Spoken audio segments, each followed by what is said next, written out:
Hello, everyone, and welcome back to another episode of True Crime with Kendall Ray. Thank you so much for joining me today. I appreciate you being here. And if you're new to the show, welcome. Happy to have you here as well. And make sure to click subscribe so that you never miss an upload from me. Well, guys, today, the case I'm going to be telling you about is pretty difficult to put into words. We're going to be talking about the murder of Ebby Steppach. And let me just say now that this case is just as sad as it is frustrating and just perplexing in every way. And it's also very, very complicated. The road that you and I are about to go down has a lot of twists and turns and some side roads that we got to stop at as well. So I suggest you buckle up for this one because it's just a lot. I want to start this episode a little different than I normally do. And that's by sharing some of the victim's own words with you. Her mom once came across one of her old diaries. And when I saw the entry that was in there, I don't know, it felt really right to cover her story. And it said, "I want people to know my story even after I die," which just gives me the chills in hindsight, knowing what we know now. And I'd really like for you to sort of keep that quote in the back of your mind as we're going through the events of this case, because just by listening to this episode, you are making her goal a reality. We are talking about her story, even though I'm sure it's not the story she imagined it would be. I just hate that I'm sitting here today telling her story under these circumstances. But I do feel honored that I get to tell Ebby's story, and I hope it is helpful to her loved ones as they are still trying to get answers and to get justice for Ebby. Now, Ebby Jane Steppach was born on March 31st, 1997 in Little Rock, Arkansas to her parents Lori and Peter Steppach. And she grew up in the Chenal Valley area of West Little Rock with an older brother, Trevor, and a younger sister named Harris. Now, Ebby has a very unique name. I don't know if I've ever met another Ebby, and I just love the name. So I wanted to know, where her mom came up with this name or her parents. And it was her mom. Her mom, Lori, said that she got her unique name from a friend at church who named her daughter Evie. And she liked it so much that she decided to put her own spin on it and landed on the name Ebby. And her family also used the nicknames Ebster and Ebjane, which I think are just so cute. Now, when Ebby was in first grade, her parents did end up getting a divorce, which, sucks most of the time. However, in her case, her parents luckily did remain very committed parents who continued to both be a strong influence on her.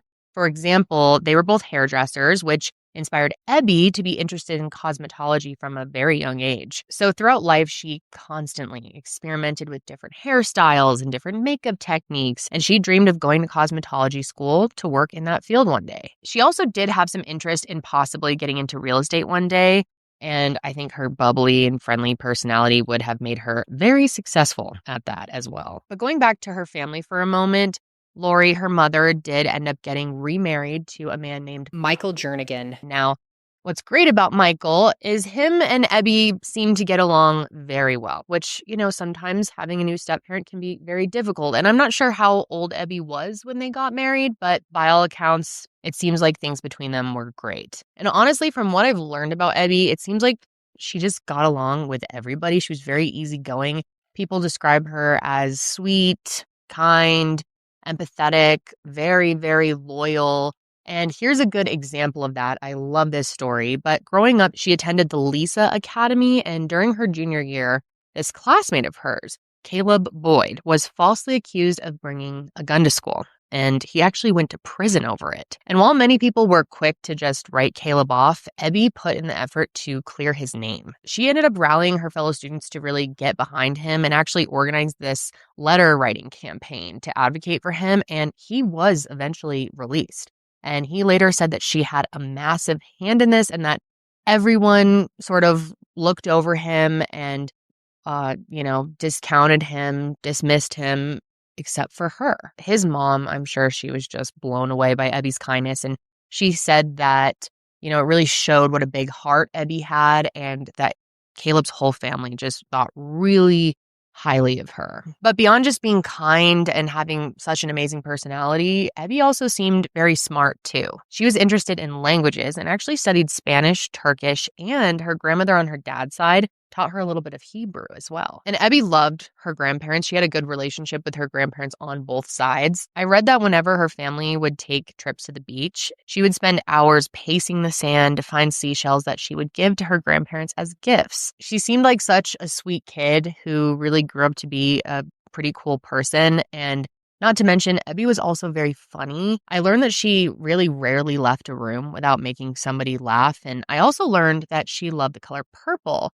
which is actually why I made my background purple today as a little way to honor her. But anyway, that takes us to the summer of 2015 when Ebby's personality began to change a little bit, and she was gaining some more independence at this time. She had gotten a job at Playtime Pizza and then at Foot Locker in the McCain Mall in North Little Rock. And her mom has said that her coworkers at Foot Locker were a bad influence, and she just didn't approve of Ebby spending time with them. She had also just gotten a 2003 Volkswagen Passat with the help of her dad, and of course, she was thrilled about that. Like every young person, when you get your first car or you get your license, that feeling driving around, you feel so grown up, so independent, blasting your music.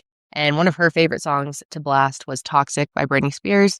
She's a girl after my own heart. But yeah, she felt like this car really gave her a whole new sense of freedom because now she could go wherever she wanted, whenever she wanted. And after discovering this new freedom, like a typical teenager, she did not want to listen to her parents' rules. And her parents said that this is when her behavior and attitude really started to shift around the time that she got her car. She started fighting with them more, staying out late at night, lying about where she was, and spending time with a new group of friends that her family just didn't trust. She was also experimenting with drugs and alcohol and overall had a pretty significant change in her identity, you could say. And it was during this time that Ebby informed them that she would be transferring schools and attending Little Rock Central High School for the rest of her senior year, which, side note, if that school sounds familiar, it's because that's the same school where the Little Rock 9 students integrated during the Civil Rights Movement. But anyway, that's where Ebby told Lori and Michael that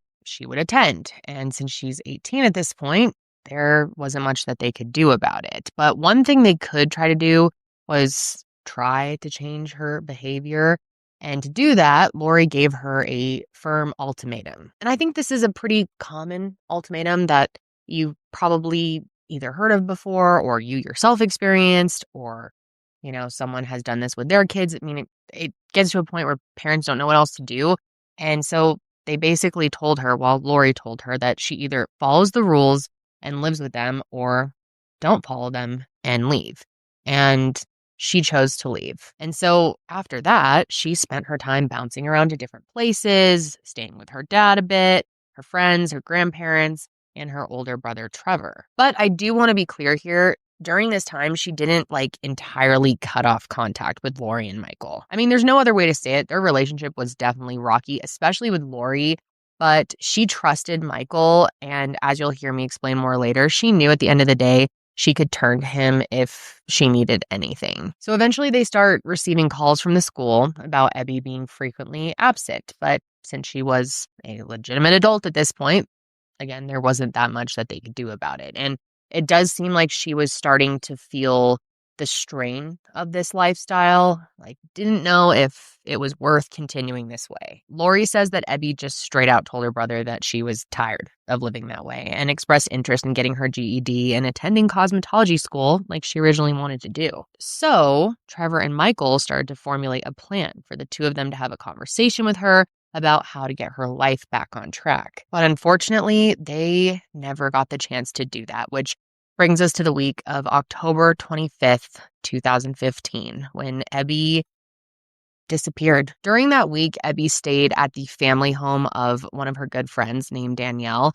and she often stayed there and really considered her house a safe place for her. And she first Snapchatted her on the 20th asking if she could spend the night. And like usual, Danielle said, of course, that's fine. On Wednesday, October 21st, Danielle had a doctor's appointment in the morning. And so Ebby offered to give her a ride to the Lisa Academy, where Danielle still attended before she got herself to class at Central High. But the appointment was actually running late. So she texted Ebby to just go ahead and go to school. But she responded saying that she didn't feel like going because of all the drama that was going on. Now, to this day, Danielle has no idea what Ebby meant when she said drama. And yeah, there's been no explanation of that. I'm sure if she could go back in time and press a little more, she definitely would have, but she had no idea what was about to happen. And she has no idea if that drama has any role in what was about to happen. And there are other things that are unclear at this point. Like, we know that she skipped school on Tuesday and Wednesday, but we don't know if she went to school on Thursday and Friday. And you would think we would have more information about that would be cleared up by now, but it doesn't seem that it ever was cleared up. However, we do have a clearer picture of what happened that Friday night, and that is where things took a turn. Ebby texted Danielle on Friday, inviting her to go to a party that night with some friends from Central High, but because Danielle didn't know any of her new friends, she didn't want to go. So instead, that night, Ebby met up with a male friend, and they went to a party at another male student's house together. And just to tell you now, and this is frustrating, but to this day, the identities of the male students at this party have never been released. And I've seen different reporting on this party and what happened there, and some of that conflicts with what Ebby has told people, so it's all a little bit confusing. But before I do go any further, I definitely need to issue a trigger warning here for sexual assault. This is very disturbing. But some reports I've seen have claimed that it was a pretty big party and that at some point Ebby was gang raped by 4 boys who taped it. And we have a lot more to talk about when it comes to that, but I wanted to explain that there are text messages that she had sent after the party, which give us a little bit more clarity of what happened. And first off, it seems like it may have been a very small house party. Like, I'm talking just her and 4 other male students. So I don't even know if you could call that a party. And she later ended up texting a friend that one of those boys sexually assaulted her and that he may have recorded the act. And as for the 3 other guys, she says they watched it happen. Now, to be very clear, and I'm sure I don't even need to say this, I know my audience, I know you guys already are with me on this, but even if they didn't take place in the physical act, and if this is really how it went down, they are very much so responsible and guilty of assault, in my opinion, guilty of rape. And again, a lot of this is really confusing. We don't have the specifics ironed out. We don't know exactly what happened, but it seemed like Ebby, of course, whatever happened, she was very impacted by it. And after the assault happened, she went over to her boyfriend Eric's house. And I haven't introduced him. Yes, Ebby did have a boyfriend, but the two of them were in a rough patch at the time, or I guess sort of on a break. But he still very much loved and cared about her, always wanted to be there for her. So it makes sense that she would turn to him right after this very traumatic event. And while she was there, she told him that she was assaulted at the party and also told him that she just didn't want to talk about it, which he totally respected her boundaries. He didn't push for information. He just wanted to be there for her, comfort her, and that's it. Now, I think most people understand that if someone says, I just went through this horrific event, I don't want to talk about it right now, anyone that's actually supportive would respect that and give you space. And I'm sure he was hoping she would open up about it and he could be there for her more later on. So before you judge him for that, keep in mind that he had no idea this was going to be the last time he would ever see Ebby. I'm sure he thought that she would open up about everything when she was ready and he would learn more information and figure out if there was anything else he needed to do to help her, but he was never given that opportunity. And I also want to explain that Lori has stated that she totally trusts Eric, that she believes he truly did love her daughter. And of course, I don't know Eric myself, but from the interviews I've seen with him, specifically on the Dr. Phil show, which Dr. Phil, obviously, I don't like him. But the interview was really interesting, and I really got a sense that he truly cared for her, really wants to help, and has been devastated by everything that has happened. I just wanted to clear that up because obviously we've talked about how Ebby was spending time with people that her parents didn't approve of, that they thought were sketchy, and he is not one of those people. But anyway, that night that he spent with her was just focused on making sure she was okay, comforting her and giving her a safe place to be. She slept in his sister's bed that night, and when she woke up, she still didn't want to talk about it. So She left and went to her brother Trevor's house and asked if she could stay there, but he was actually attending a wedding that day and didn't want Ebby to be home alone. So he called their mom, Lori, and asked if she could stay there for the night, but Lori refused. Then after that, she went to the home of her maternal grandparents, Bill and Peggy Holman, where she spent the day relaxing in their spare bedroom and actually watching SpongeBob SquarePants, which was one of her favorite shows. It's also one of my favorite shows, I'm sure for many of you as well. But while she's there, she's obviously trying to process what happened to her. And she ends up texting one of her good friends, Gage, about what had happened the night before. And according to Gage, she texted him to say, I was hanging with some dudes last night and we smoked and I had sex with one of them and he fucking recorded me, dude, like when I wasn't looking. Then after that, she ended up texting him saying that she was going to take her own life, which we don't know if she genuinely meant that or if she was being hyperbolic, but either way, she was clearly in distress, as anyone would after going through what she did the night before. And listen to this. It was later discovered that at 5:52 p.m., she searched, I was recorded without my consent. And at 5:55 p.m., so just a couple minutes later, she searched how to file a police report. So between the messages that she's sending to Gage and those Google searches, it's telling us quite a bit, isn't it? And then that evening, she texts her stepdad, Michael, about what happened at the party. And she asked him if he would go to the police department with her to file a report. And of course,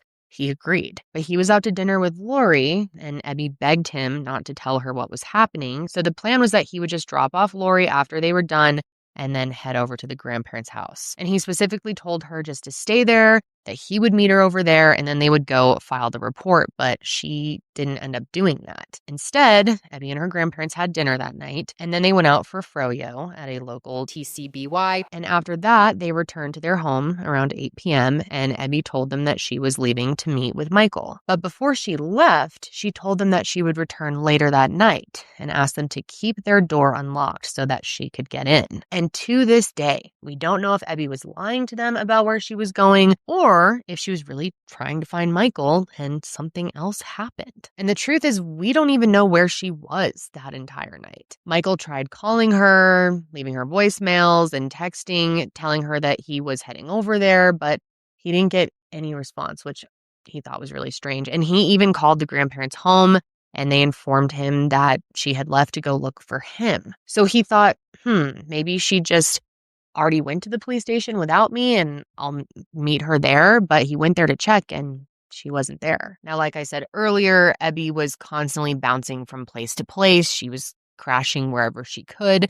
So not seeing her that night didn't really seem to concern anyone too much, but their worries definitely started to grow the next day when no one had heard from her. She actually had plans that day to go to this church event with Danielle, but she never showed up or even told Danielle that she wasn't going, which was very unlike her. Trevor and Harris kept trying to contact her throughout the day, but didn't get a response. Not to mention, she always had her phone on her, so it was really abnormal for her to just be ignoring everyone for this long. And finally, around 5:30 p.m., they did hear from her, but it was unsettling to say the least. Trevor had tried calling her again, but there was no answer. However, shortly after that, Ebby called him back, but right away, she wasn't making any sense. She told him that she was in her car outside of his house. So when they hung up, he went outside, but he didn't see her anywhere. So he ends up calling her back and asked her where she was, but she said she didn't know. And he said that she sounded panicked, she sounded confused and disoriented, but it was beyond how someone would act if they were just high off of weed or drunk. She told him that she was in her car, but she didn't know where she was or who she was with. And she just kept repeating, I'm fucked up. I'm fucked up. So Trevor is immediately in distress. He knows something is very, very wrong here. Something is wrong with Ebby and this whole situation. So he tells her to hang up and turn on her phone's location sharing so that her family could track her down. And she seemed to understand what he was telling her to do. So he got off the phone with her and he immediately called 911. But they told him there was nothing they could do.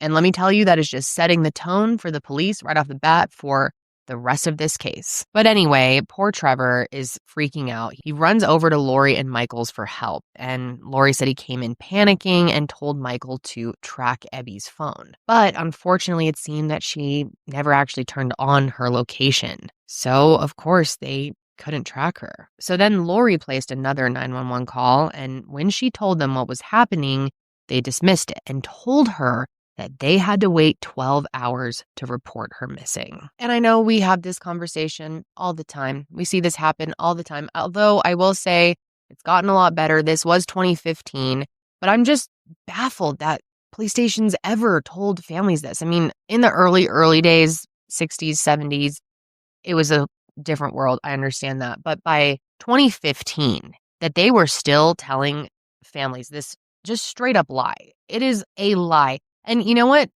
I still hear of people that are told this to this day, that you have to wait a certain amount of time to report your loved one missing. That is not true. Remember that. Tell everyone you know that is bullshit. And if any law enforcement officer tries to tell you that, they're lying. And I can't imagine what that would feel like, especially if you didn't know that that was bullshit. You know, you're worried about the well-being of your loved one, and the police basically tells you, just wait a little longer, we'll see what happens. But yeah, always keep that in mind. Spread that to everyone you know. That is not a law. You can file a missing persons report the moment that you need to, no questions asked. And in this case, it especially doesn't make sense because even if they had just assumed that Ebby was a runaway based on her phone call with Trevor, she clearly, based on that phone call, needed some assistance at the very least. Now, apparently they did tell Lori that they would put out an all-points bulletin on her 2003 Volkswagen Passat, but I'm not entirely sure that they did based on what would happen later. However, the police, being extremely unhelpful, did not stop her family from taking this seriously. So Trevor ends up calling Eric, her boyfriend, or, the one that she was in sort of a rough spot with. But he wanted to see if Eric knew anything. I mean, he had just spent time with her, but he didn't. And so he immediately called Ebby, and she actually did answer. And he would later say that she didn't seem okay and that she sounded scared. But the call didn't last long because she ended up hanging up on him, making this the last time that anyone would hear from her. Her family kept checking in with her friends, and while no one had heard of them, so her family continued on doing whatever they could, calling friends, checking in with them, seeing if anyone had heard from her, but no one had, and many of them ended up joining in on their search. Now, if you remember, Danielle had that church event going on, and she was there. And when Ebby's sister called her, she immediately left and started driving around looking for her. And remember Caleb Boyd, the one who was falsely accused of having the gun at school and went to prison, and Ebby helped him get released?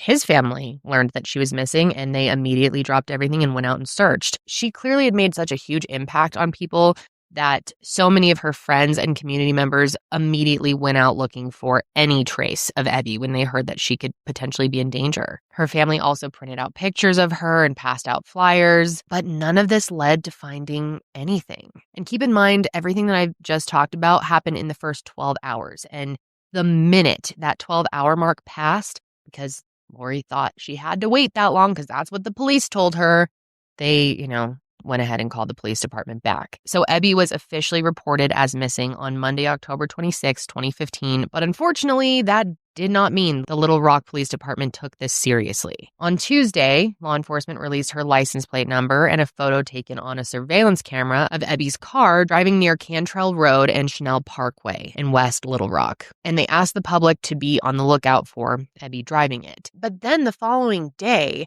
they announced that there was no immediate threat to the public and that she was most likely missing because she wanted to be. Yes, you heard that right, you guys. And they were literally calling her a, quote, likely runaway. And we have no idea what this theory was based on. And saying something like this to the public is so unprofessional, so irresponsible, and could possibly cause some people to not take her family's search efforts that seriously or the situation as a whole seriously. And so by this point, Ebby's family and friends took matters into their own hands by continuing to pass out flyers, contacting anyone that they could think of, driving around and looking for anything that might point them in the right direction. And of course, they were scouring her social media accounts since she was super, super active online. And her last Instagram post was on October 24th. And it was a photo of her in her car with a caption that read, I know what you did. But of course, they had no idea what she meant by that. And they just continued to search. And even with all of this searching, there was still no sign of Ebby or her car until Friday, October 30th. That day, police responded to reports of an abandoned vehicle at Shalamont Park. Now, this park is a small private park that's in a cul-de-sac on Shalamont Drive, which is a nice neighborhood. And it's only about 3 miles from Lori's home and just about a half a mile from the parkway where Ebby's car was caught on surveillance. It turns out they had received multiple calls throughout the week from the park's security guard, and his name is Guy Hooper, but they didn't come out until a local neighbor called them about it later in the week. And even when they ran the VIN number, they didn't make the connection at first. So they called her dad, Peter, to tell him that he needed to retrieve his car. And so he was the one who informed them that his daughter was missing. And that was the car that she drove. And for some reason, when the patrol officer looked up the car, it wasn't linked to a missing person, which of course makes zero sense, especially because Lori was told by Little Rock PD that they put out an all points bulletin. And not only that, you guys, they never even told Lori directly about the car being found. She ended up finding that out from a neighbor. But anyway, the state that the car was found in was very unsettling. It was unlocked, the keys were left in the ignition, the gas was empty. The battery was completely dead, which obviously suggests that it had been running for a very long time. And it was found towards the back of the parking lot, and it was backed into a spot, which that alone is odd. Not that it's odd to back a car into a spot, of course, that's very typical, but given the state of mind that she was clearly in when she talked to Trevor and Eric, it's hard to believe that she would be able to operate a car at all, let alone back it into a parking spot. Now, since Ebby didn't have a full-time living space, she stored almost all of her stuff in her car and nothing appeared to be missing. Her phone, her purse, her wallet, even her contact lenses were all found in the car, and her friends and family have said that she just wouldn't have left without them. Some of her eyeshadow palettes and lipsticks were broken and scattered throughout the car, which Lori said was bizarre because Ebby really liked buying, more expensive products and really always took good care of them. So to her, this immediately pointed to Ebby being in danger. And even with all of this, Little Rock PD said they didn't suspect any foul play and they still believed that Ebby was missing because she wanted to be. And God, that must have been so infuriating for her parents, for all of her loved ones. I cannot imagine being in that situation. I would just, oh my God, I would lose my shit. And how could you possibly think that after seeing the car like that?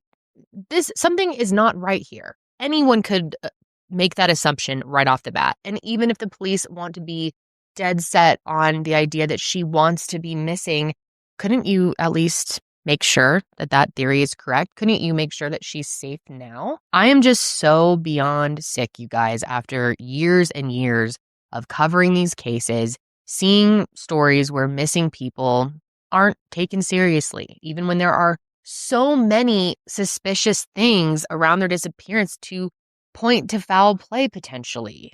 And I don't understand how police departments at this stage in things can still be saying something like that. I mean, even from the beginning, it's offensive, but at this point, with what they have, really? Now, Little Rock PD did initially search the park, so okay, that's great that they did that at the very least. But when they didn't find anything, it seems like they just stopped trying. But of course, her family was not about to give up on her, though. So on November 18th, her family offered a $3,000 reward for any information leading to her return. But sadly, nothing came from this. And obviously, very early on in this investigation, Lori felt that the police were not doing enough. I'm sure everyone in Ebby's life felt that way. It's just, in my opinion, facts. But she started to apply more pressure on them. Now, Roy Williams was initially the lead detective on the case, and a lot of tension grew between Lori and Roy. Lori would frequently call, email, and request meetings, but she felt like they were just brushing her off.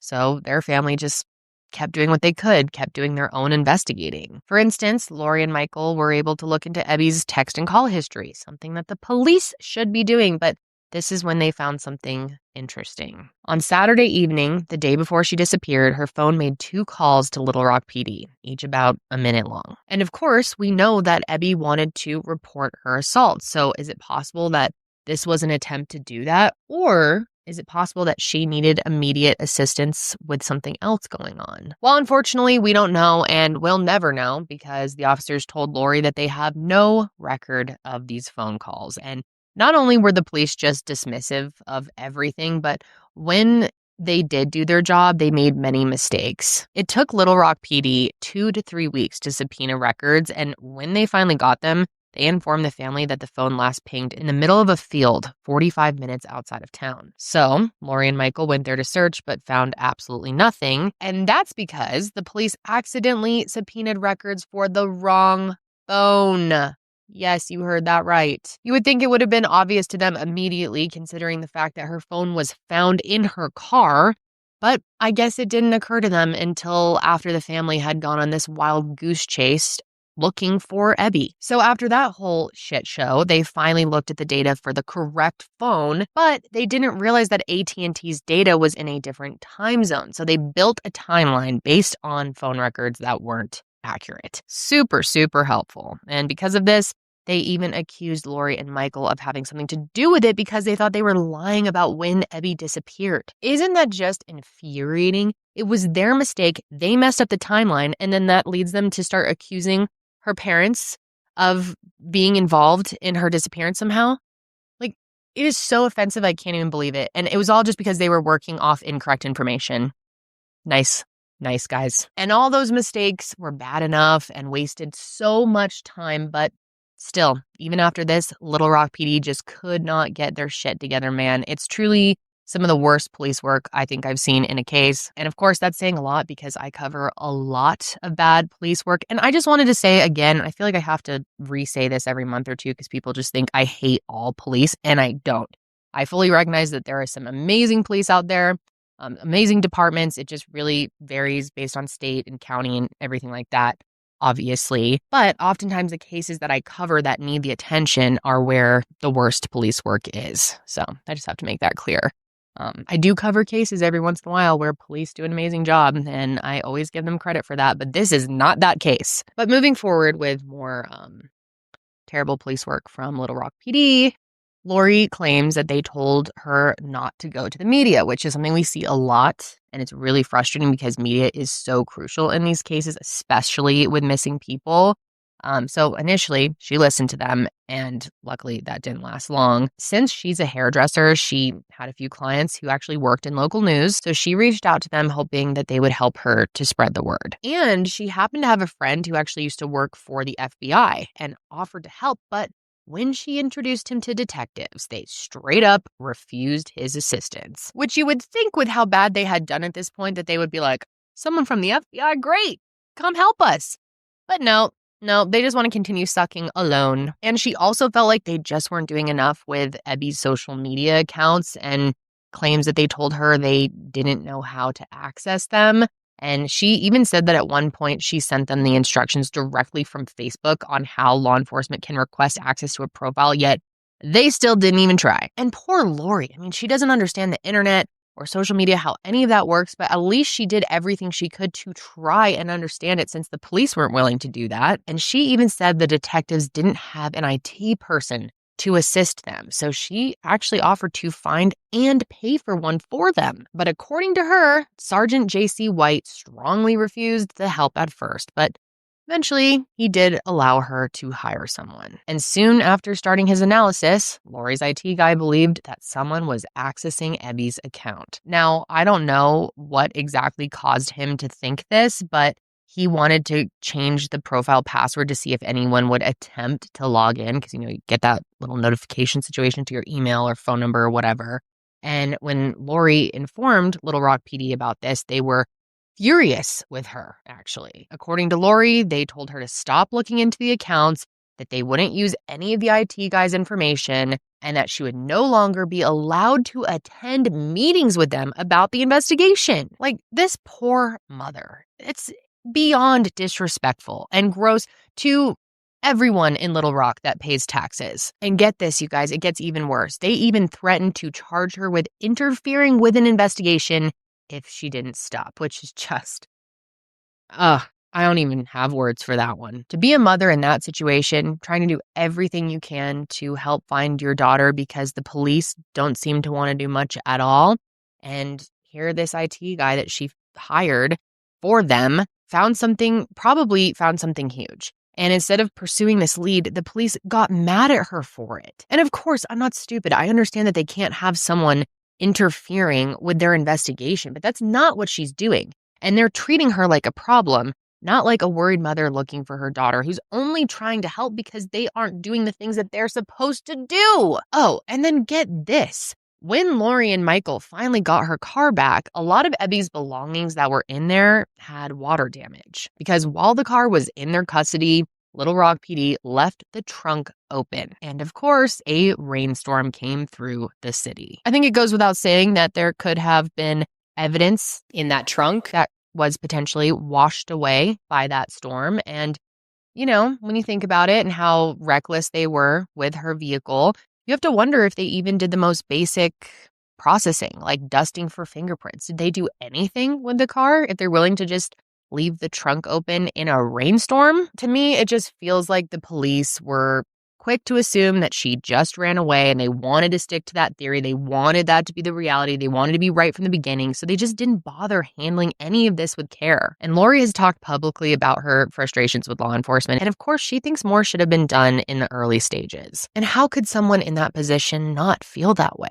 And everyone in her family is really going through it. Trevor is spending his lunch break searching areas around town and even traveled to other states to follow up on tips. Her little sister Harris scoured Ebby's social media posts for any clues, and they just continue to try to get the word out any way that they could. Digital billboards were put up across the state. Thousands of flyers were distributed. Her case was covered on the local news, and the official Find Ebby Steppach Facebook page was created and eventually had over 19,000 followers across the United States. But even with all of that, nothing was coming up. So in early 2016, their family hired a private investigator named Monty Vickers, and he was actually a retired detective who had been with the Little Rock police for 24 years. And at first, he was hesitant to take on this case because he didn't want to get involved in an active investigation. But once he saw what a mess, what a disgrace it was, he knew he had to help. And the work that he ended up doing was things that Little Rock PD should have done from day one. Like, for instance, he learned that Ebby would frequent a local Walmart. So he went to go and see for himself if she was captured there on surveillance, but by the time he got there, the footage had been erased. Now, when police originally found out about that, they didn't even bother to try and get it. And maybe we would have that if they weren't lazy in the beginning. And of course, we don't know if she did go there, but getting that footage could have possibly led to some answers about where she went after she was last seen. Now, Monty was able to speak with Guy Hooper, the security guard I talked about earlier, who called in Ebby's abandoned vehicle multiple times before the police came to look at the park. And he confirmed with Monty that he first saw the car there shortly after Ebby went missing, but when he called it in, no one from the police department ever came out. He even called it in again later in the week and waited hours at the park for them. But again, no one showed up. And shockingly, but actually not shockingly at all, really, Guy said that no one from Little Rock PD had spoken to him at all. So Monty gave everything over to the police, but we don't know if they actually did anything with this info. And my guess is probably not. Now, Monty was also able to talk to Ebby's friend Gage, who was texting with her the day after the party. Remember, that's how we know about the text that she sent him about what had happened there, which is obviously very key information because it gives insight into what Ebby was going through and had just experienced right before going missing. And Monty also made another huge discovery. He learned that the police did not do their due diligence when it came to questioning the guys who were at the party. Law enforcement only interviewed the boys once, you guys, and during that, they were asked to turn over their phones, but they refused. Now, you would hope, right, that the police department would want to talk to the guys that Ebby had accused of sexual assault a little bit more, at least more than once. But no, this was good enough for Little Rock PD. And they're like, you don't want to hand over your phones? That's fine. Whatever. We're moving on. Goodbye. We're done. It's just like, oh my God. But moving on, I need to introduce you to someone else who has been very helpful in this case, and that is Catherine Townsend. Now, she is the host of the podcast Helen Gone, and she's also an investigator. And so Monty sat down for interviews with her, and he told her that he spoke with Larry Jegley, the lead prosecuting attorney, about how police needed to look at the phones of the boys who were at that party that night. Law enforcement apparently spoke with these guys, and they refused to turn over their phones, but Monty believes that the text that Ebby sent to Gage was enough probable cause for a warrant. In this interview, he said Jegley told him that he had sent a deputy prosecutor to the Little Rock Police Department and told them to write up a warrant for the boys' phones with this probable cause, but the sergeant argued with him that they still didn't have enough to write a warrant. Now, if that's true, that's honestly baffling because it's usually the prosecutors who argue the legalities of probable cause for a warrant, not the other way around. So it's just really bizarre that a sergeant would argue about how strong probable cause is. And one of the biggest things that Monty found out was that Ebby actually sent several messages to the guys threatening to go to police. And I'm sure most of your minds were already there, right? That maybe these guys had something to do with it, considering what happened. And now that you hear that she was threatening to go to the police, I mean, doesn't it seem like wanting to stop her from doing that would be a pretty good motive to do something? Like, things are really falling together here. Now, again, Monty has turned over everything he has to the police, and we still don't know if they used that information. I hope they did. I am very doubtful that they did. And as time went on, the family did their best not to let Ebby be forgotten. So in January of 2016, her family announced that they would increase the reward from $3,000 to $15,000. And on March 30th, 2016, they held a vigil and lit 1,000 candles to honor her 19th birthday. And then in June of 2016, Ebby's case was transferred to the Little Rock PD's Violent Crimes Unit. And on November 29th, 2016, the unit conducted a 3-day search of Shalamont Park. And they were joined by the amazing people at the National Center for Missing and Exploited Children. And they also brought 2 cadaver dogs to the scene. But ultimately, they found nothing related to Ebby's disappearance during that search. And even though it seemed like law enforcement was maybe finally taking things seriously, Ebby's loved ones still had to continue their work. And Lori even began to wonder if there was a possibility that Ebby had been trafficked and sort of began to explore that theory. And part of the reason that she felt that way, and this is, oh my God, infuriating. I cannot believe there are people evil enough in this world to actually do this, but she started getting prank calls from random people that were saying that Ebby was being sold. Can you imagine having no idea what happened to your child, where they are, and then people have the nerve to call you and tell you something like that? And what is the point of that? Do people find that fun? Do they find it funny?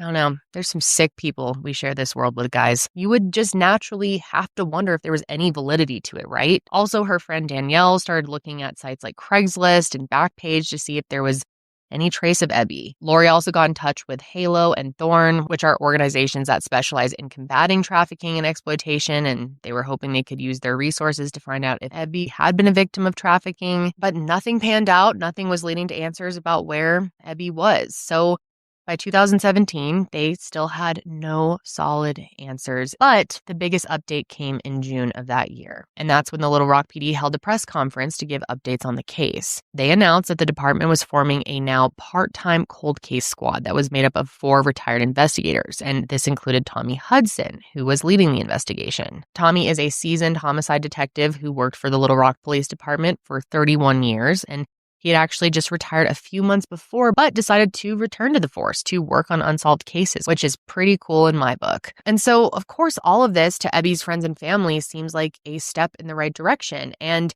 Lori has been very vocal about how respectful Tommy Hudson has been while handling this case with great care. And he's been very vocal about the many mistakes made at the beginning of this investigation. And in a lot of ways, he was sort of starting from square one. Apparently, and again, are we shocked by this? Absolutely not. But the original team didn't look in depth at Ebby's phone records, and they only did superficial searches. And he said that the original team spent a lot of time investigating their family, which is like, yeah, of course, that is important to do. But they spent a lot of time doing that. And this new team was able to rule them out in a matter of days after looking at digital evidence. The squad started working with the FBI and following up on promising tips. But that did not mean that the family was stopping their fight. I mean, they were still picking up steam because around that same time, their family announced that they were raising the reward again, and this time to $50,000. And in October of 2017, TJ Ward, a private investigator who also worked on the Natalie Holloway case, joined the search. So lots of good things were happening, lots of movement, better people are getting involved. And then in December of 2017, Lori and Michael went on Dr. Phil to discuss Ebby's disappearance. Now, again, I have been very, very vocal about how I feel about Dr. Phil, and I think he is very exploitive and just a downright horrible human being. But I do appreciate the way that he helped their family. He gave, I think he did a couple of episodes actually on Ebby's case and really gave them a lot of publicity and awareness. So hats off to you, Dr. Phil, on that one. And I guess originally Lori was going to be featured in a segment about missing young women, but then it was decided that Ebby's story would just be the focus of an entire episode. And yeah, this was huge for Ebby's case. I mean, getting onto this show, especially Dr. Phil around this time was a lot more popular. I actually used to be quite into Dr. Phil around 2017, 2018. I used to watch it like all the time. So, it really got a lot of eyes on Ebby's story. And Tommy Hudson said that this led to a lot of new tips from all across the nation. And unfortunately, none of those tips actually led to helping locate Ebby. But Lori has said that following up with these tips led to rescuing 2 victims out of sex trafficking. So that's huge. And then in March of 2018, her family partnered with the organization PATH to put on a large fundraising event in honor of Ebby's 21st birthday. Now, PATH stands for Parents Against Trafficking Humans, and they provide services for survivors of human trafficking and sexual assault. They sold balloons, t-shirts, and desserts, with every dollar going to PATH. And this event was also a way to remind people that Ebby was still missing after 3 years. And what's so sad is her family couldn't focus on all these things and raising awareness for Ebby because they were still dealing with the tension with the Little Rock Police Department. And around this time, Lori made the difficult decision to file an official complaint against the department, which I am so happy that she did that. The complaint names the captain, a lieutenant, and a sergeant, and she alleges that officers on the case had yelled at her during meetings, sent her threatening text messages, and told her that she was not allowed to receive updates on the case anymore. She also talked about an incident where she had met with an officer to discuss the threatening texts, and it ended with an officer yelling at her, slamming files down on the table, and telling her not to call for updates about the case. Just atrocious behavior all around. Now, Lori had waited until Ebby's case was transferred to a different unit because she was worried that filing a complaint would make it even harder for investigators to take the case seriously or possibly retaliate, which I think was such a smart move on her part, although it would be really hard to wait, right? Like, I would be just infuriated after being treated that way. But obviously to her daughter's case matters more than anything. And I think she's probably right that if she had filed that complaint sooner, there would have been retaliation in some way, shape, or form, and it could have negatively impacted her daughter's case. Now, unfortunately, I don't have good news about how all of that shook out because an internal investigation was opened, but it was closed in just a few months. And that was because they claimed insufficient evidence. They sent a letter to Lori saying that they couldn't prove that the police were rude and unprofessional. And so just make of that what you will. Lori later said, "They victimized us on top of not looking for our daughter, telling us that she'd just show up. They were just waiting to see if she'd show up. They were rude, hateful, mean-spirited, untruthful to me and my husband." And I think pretty much all of you out there, given what we know about this investigation, the facts that we have, that it's, easy to side with Lori on that one. And the original investigators' negligence became even more evident when everyone finally learned where Ebby had been this entire time. And that brings me to May 22nd of 2018. On that day, detectives executed a search at Chalamont Park, and they discovered human skeletal remains in a drainage pipe. Tommy Hudson said the search wasn't prompted by any tips, but he just had a hunch that they should look at the pipes near where Ebby's car was originally found. So around 10:30 a.m. that day, they sent robots with attached cameras down through it and came to an obstruction about 70 feet down. Now, they have said that this obstruction wasn't the remains, but it did lead to an excavation, and that's when they were found. And I just want to try my best to describe the pipes so that you can get a full picture here. So there was a manhole cover that Ebby's car was parked literally right by, which led to an underground storm pipe that connected to the other side of the parking lot. Now, I don't have the exact dimensions of the pipe, but it wasn't very large at all. I mean, it's pretty tiny, and we'll get more into that later. But the remains were sent to the Arkansas State Crime Lab, and the next day, a police spokesperson publicly confirmed that the remains were those of Ebby Steppach. This whole time, she was there, just about 60 feet from where her car was found. They also stated that the technicians would continue to test the skeletal remains for any signs of trauma and that they were treating this as a homicide now. And also, it's important to note that new evidence was found during the excavation, but law enforcement still hasn't stated what exactly it was, just that it was sent to the laboratory for analysis. Ebby's family also released a statement that same day, and it reads, "The family would like to thank all of you who have supported the efforts to find Ebby. It has been through your support, many prayers, and God's strength that they have been able to make this journey." The statement also thanked Tommy Hudson, the cold case unit, the FBI, and Monty Vickers. And Lori, at the end of the day, really credits Tommy Hudson for finding her daughter's remains, and I can understand why. I mean, without him, who knows if Ebby would have ever been found. And Lori would later say that deep in her heart, she felt that her daughter was dead, but just couldn't accept it until the remains were found. She's also talked about how she wishes she had thought to crawl down the pipe herself and that she feels that law enforcement didn't do a good enough job searching the park. And I hope that we can all agree that she is absolutely right on that one. Like, when you think about it, it's possible Ebby could have been found 3 years earlier. Like, within days or weeks, maybe like 2 weeks from her disappearance. And then, guys, this next bit of information is going to blow your mind. I mean, it certainly blew mine. So back on November 3rd, 2015, just days after Ebby's car was found, Margie Foley and her daughter Kaylee sat down with Detective Roy Williams to answer any questions. Now, to explain who they are, Kaylee and Ebby were really close friends, and she even stayed with them for a few weeks before she disappeared. Now, after the meeting, the two of them felt compelled to help more, and they decided to just go to Shalimont Park themselves and do their own little search. So Margie walked near a drain opening in the parking lot and was instantly hit with this horrific smell. And she told Kaylee to go back to the car because she didn't want her daughter to smell her friend's remains. Like, she knew right off the bat that she was smelling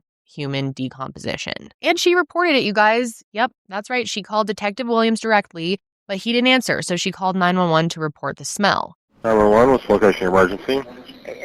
I just came out of a meeting with Detective Williams in regards to a missing person named Ebby Steppach. Okay. I brought my daughter here, who's a friend of hers, and we just started walking around, and I could smell decomposition. So I was just tried to call his phone, and he didn't call me back. Could you send somebody here to investigate? She and Kaylee then waited at the park for a long time for someone to come out, and she ended up calling 911 at least 3 times before anyone arrived. And she said when they finally arrived, they were completely dismissive of her, which is right on brand for them, right? They told her that she was probably just smelling sewage or a small dead animal out there and didn't take it seriously. I got to right about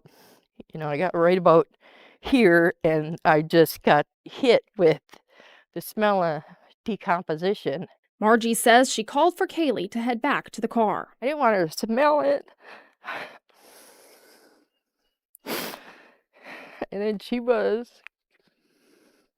kept asking me why, and I said I smelled decomposition coming from that drain. She says more than an hour passed before LRPD officers showed up at the scene. I was kind of dismissed by him. This park was gone through with dogs, and they, would have picked up on that, and it must be an animal or something. Ebby's car was found in this lot at Shalimont Park, just steps from the entrance into the drainage system. If you walk with me down this way, you'll see that her remains were found right here at this end of the drainage system, only about 100 feet from where she possibly entered that system. I'm very angry. I'm angry for Ebby because she didn't deserve to lay down there like that. It's just hard to think someone you know or someone you were best friends with went missing, and then it turns out they were where you thought they were the whole time, and no one did anything. And it's just so infuriating for so many reasons that it took so long to actually recover her remains. Not only does it prevent the family from getting at least that element of closure to know what happened to her, to know whether she's alive or not. And the worst thing about it, though, is the fact that by the time they did find her remains, she was very, very decomposed. I mean, not much left, right? So had the smell been taken seriously right away, they obviously couldn't save her, but they could have had the possibility to have found valuable evidence and know more about the condition that her body was in when she died, which would have been very, very crucial to this investigation. And we may have a lot more answers today than we do.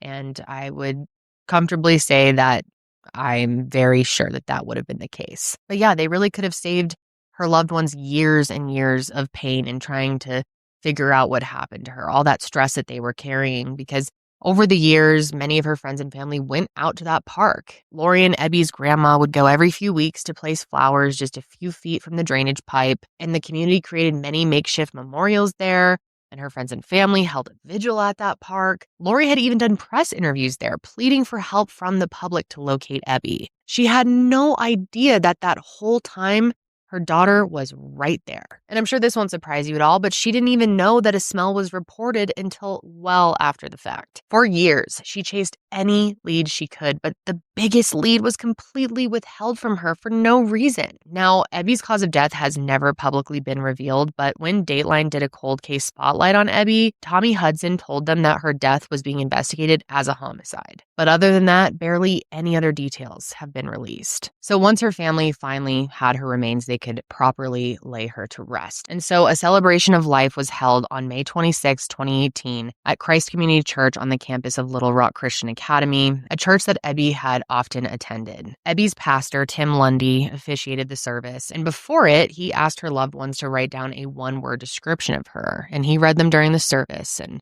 some of them included happy, sassy, and loud. The service was filled with friends, family, and people of the community, and even some members of law enforcement who worked on the case. And those who attended were her favorite color, purple, and many people held purple irises, her favorite flower. Ebby's sister, Harris, had put together a slideshow of videos and photos that played to the song Where's My Love by SYML. And she said it was actually a song that she often listened to when Ebby was missing, and how she would mentally beg for Ebby to come home while she was listening, which is just heartbreaking to think about. And later that year, in November, over 20 of her loved ones gathered to plant a jasmine maple tree at Shalimont Park with a plaque that reads, "In loving memory of Ebby Jane Steppach. She loved fiercely." Members of the organization Halo that Lori worked closely with were also in attendance, and the tree was picked out by her paternal grandparents and was donated by the owners of a local company called River Valley Horticulture. And while at the park for the planting, Lori said, "She loved children, and having this tree here at this playground seems perfect. I hope this tree grows strong and lasts forever." It's really beautiful the way that her loved ones and so many members of the community did all of these beautiful things and came together to honor Ebby's life, but it's upsetting that they even had to. I mean, she was just 18 years old. She had so much more life to live, and it was cut so short, and we still don't even know why. I mean, even to this day. Now, unfortunately, there haven't been any major updates since her remains were found back in 2018, and since then, her loved ones have still felt the impacts of everything. I'm so sad to share this update with you, but her brother, Trevor, actually passed away from a heart attack at just 35 years old on April 17th, 2019, just a little over a year after Ebby was found. Lori has said that she believes that the stress of everything played a factor in his health, and I mean, I'm no doctor, but I'm sure she's right about that, at least to some degree. And poor Lori, she has also been in and out of the hospital over the years and was actually diagnosed with broken heart syndrome, which, if you didn't know, is a real medical condition where emotional stress can cause the heart muscles to weaken. In 2022, Ebby's grandma Debbie spoke publicly for the first time and revealed that she had been quietly conducting her own investigation and showed a reporter all of her materials, including an investigation board listing all the details she had found. She said that she wasn't always internet savvy, but she trained herself to become a sleuth on social media to find possible clues. And this is heartbreaking, but she said that the last time she saw Ebby, she had asked her grandma to braid her hair like she did when she was a little girl. And so she did. And that is the last memory that she has of her granddaughter. Now, she has said that she remained quiet for so long because law enforcement asked her to. But then she also received prank calls from some sick person, some freak, mimicking a young girl's voice saying, "Grandma, help me." And that, just finally sent her over the edge, and she decided not to be quiet anymore. Then in 2021, it was announced that Tommy Hudson would unfortunately be leaving the department to work at the North Little Rock Police Department. Detective Bruce Maxwell took over as lead detective and is still in that position to this day. And just when you think this case can't possibly have any more insanely frustrating bombshells, Bruce dropped quite a big one on Lori, and he informed her that the timeline that the police had this whole time was wrong. Was wrong. Yep. They just were working on an incorrect timeline all of these years. They had originally believed that Ebby was safe with friends that Saturday night, but he saw pictures on her phone that had never been looked at, which threw off the entire timeline. I mean, seriously, what the fuck was going on with this investigation originally? It makes no sense. So they're now saying that they don't know where Ebby was that Saturday night after all, which of course raises a million more questions. And there's something else that makes this even more uncertain and frustrating. During an interview in 2022, Lori said that she learned that Ebby and her friend Kaylee, the one who had gone out to the park with her mother, just as a reminder, and smelled the remains, but the two of them had switched phones before Ebby disappeared. Kaylee had bought Ebby's iPhone 6 and Ebby took her iPhone 5. Well, apparently the phones would sync up sometimes still, and Kaylee said that she would sometimes get Ebby's photos. So have law enforcement been possibly looking at things from Kaylee's phone thinking it was Ebby's or vice versa? It's honestly so frustrating, so unclear, so confusing, but I can only hope that at this point in time, law enforcement understands all of this, has sorted out all of these massive mistakes, and is being super careful with the data they're looking at now and moving forward. Now, that same year, Dr. Phil did a follow-up on the case, and some interesting theories were discussed in that episode. First, as I mentioned, Eric, her boyfriend, was on, and he rarely spoke publicly about the case, and he said he wondered if it was possible that Ebby had experimented with some type of drug while with a group of people, and maybe she was even roofied. And if so, he thinks it's possible that she had a bad reaction and that the people she was with covered it up. Now, he hasn't elaborated on what led him to this theory, but he said that Ebby would go to that park to hang out with people, and sometimes he would even go there with her. And then in my mind, too, I'm sure part of it is the fact that when she called Trevor, she was saying, clearly she was fucked up, but was also saying, I'm fucked up. But it's interesting to think that she could have been at the park with other people, which would explain the way that her car was backed into that parking spot. And it sounds like it would have been abnormal for her to have gone to the park completely alone. And this was also the first time that anyone had learned that he had seen her on Friday, or that he briefly talked to her on Saturday. So this interview is how we have that information. And then another theory is that Ebby put herself in the drainage pipe. Lori claims Little Rock detectives told her they believed this happened, but she didn't say why they came to this conclusion. She also said they were essentially done with investigating, but they wouldn't officially close the case. Now, to me personally, this theory doesn't make sense. I don't personally believe it, but there seems to be only two theories about why she would put herself down there. And one is that she went down there purposefully to take her own life. But the only real evidence that I could find to point to this is when Ebby sent that text to her friend Gage that said she was going to take her life, which again, it's an alarming text, but nobody in her life says that she was exhibiting the desire to do that. And again, she's a teenager. It's very possible she was just being hyperbolic. And I'm not discrediting her feelings here. I find it really hard to believe that she would go into this pipe to take her own life.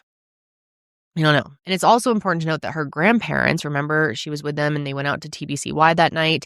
They said that she wasn't acting out of the ordinary at all. and they had spent a significant amount of time with her. So I don't know. And of course, before anyone comments, I know that sometimes the signs aren't there and you can't tell when someone is in that headspace. So it is a possibility. Now, the second theory is that she possibly put herself down there because she got scared of something and hid in the drain pipe, but ended up getting stuck. Lori has stated that Ebby was diagnosed with bipolar disorder, but she didn't experience hallucinations and she typically took medication to keep the symptoms under control. So it's not believed that her diagnosis would contribute to this. Now, Catherine Townsend, that investigator, actually tried to test these theories herself by going into the same drainage pipe, and she said it was incredibly small, super, super narrow and tough to maneuver in. She said the only way she could see someone putting themselves in there is if they went in head first, with their arms fully extended out, or went in feet first, still with their arms extended. Therefore, it just doesn't feel plausible that Ebby would have done this to herself. And not to mention how difficult it would have been for her to even get down there. I mean, Ebby was 5'2" and weighed about 105 pounds, and a standard manhole cover can weigh between 90 and 250 pounds. But the FBI did do a reenactment using someone with her general height and weight, and they could lift it. But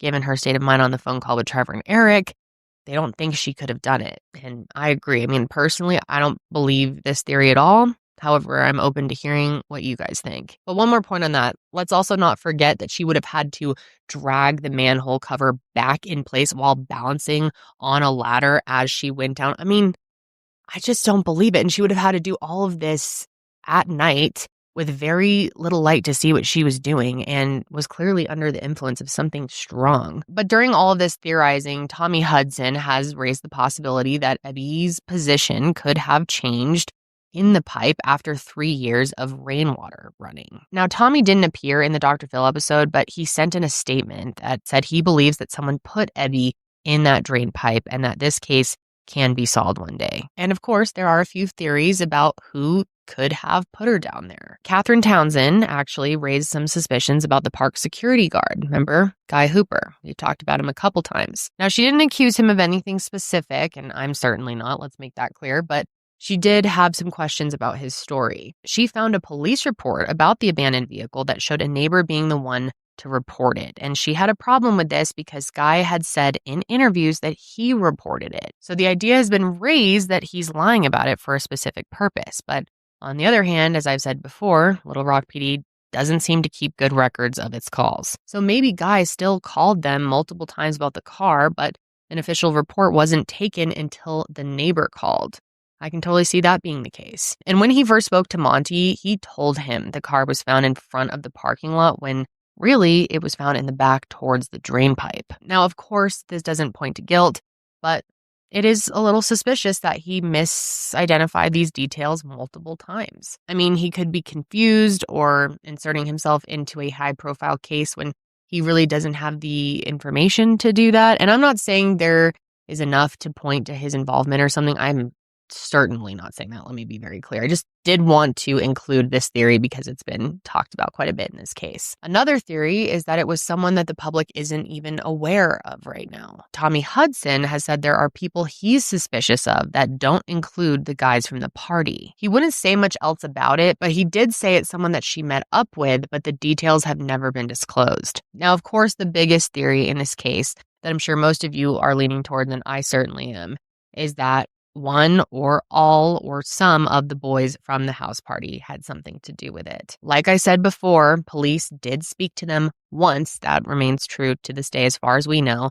And they weren't strongly investigated and their phones were not searched. So it doesn't seem like enough was done to fully rule them out. I mean, I think we can safely say that, right? And her stepdad, Michael, believes that when Ebby left her grandparents' home, she was actually going to try to obtain that video of the assault to have when she went to the police. And I think that makes total sense. It was also later discovered that Ebby texted the boy who drove her to the house party about being filmed and asked for that guy's number, and he said he'd give it to her. Plus, we cannot forget about those 2 Google searches she made that evening. Based on this and everything that Michael has said, she seemed very serious about going to the police that night. So, is it possible that she tried to meet him and threatened to go to the police but was stopped before she could. I mean, it certainly wouldn't be the first time that someone was killed to stop them from going to the police about a crime. It just seems like such a strong possibility, and I cannot believe that these boys have not been looked into more. But at the end of the day, God, it is so frustrating that here we are like 10 years later and we still don't have any more answers after all of this time. But like Tommy Hudson said, this case can be solved. And in 2024, Lori did share information that makes that very possible. In an interview with True Crime News, she said that there was actually DNA in this case. She didn't reveal what type it was or where it was found, but she did say that it had been sent off for testing. This was the first time that that information was disclosed to the public, and I think it gives some renewed hope that maybe they finally will get those answers. Maybe there will be justice one day. And then very recently, just a couple months ago in May of 2025, there was another very significant update. The Arkansas Attorney General, Tim Griffin, announced that his office was forming a new cold case unit with 2 former homicide investigators working full-time. And Ebby's case will be the one that they're focusing on. After all of the years without answers, after dealing with people prank calling her and fighting with law enforcement, being disrespected by them, let down by them every step of the way until, the good people finally got involved later on, which I'm so grateful for. But I am so happy to hear that she's still feeling hopeful and confident that it's now being worked on the right way. But at the time of recording this episode, that is the last update. But I really hope that one day I'll be able to come back and tell you all that there's been a break in the case, and even better, hopefully that there will be answers and justice for this family and for Ebby after all of these years. Before I go, I wanted to end this episode the way that we started, with some of Ebby's own words. Lori said that at one point while in school, a teacher asked the class how they would want to be remembered, and Ebby said, "I want to leave this world a better place than the one I came into.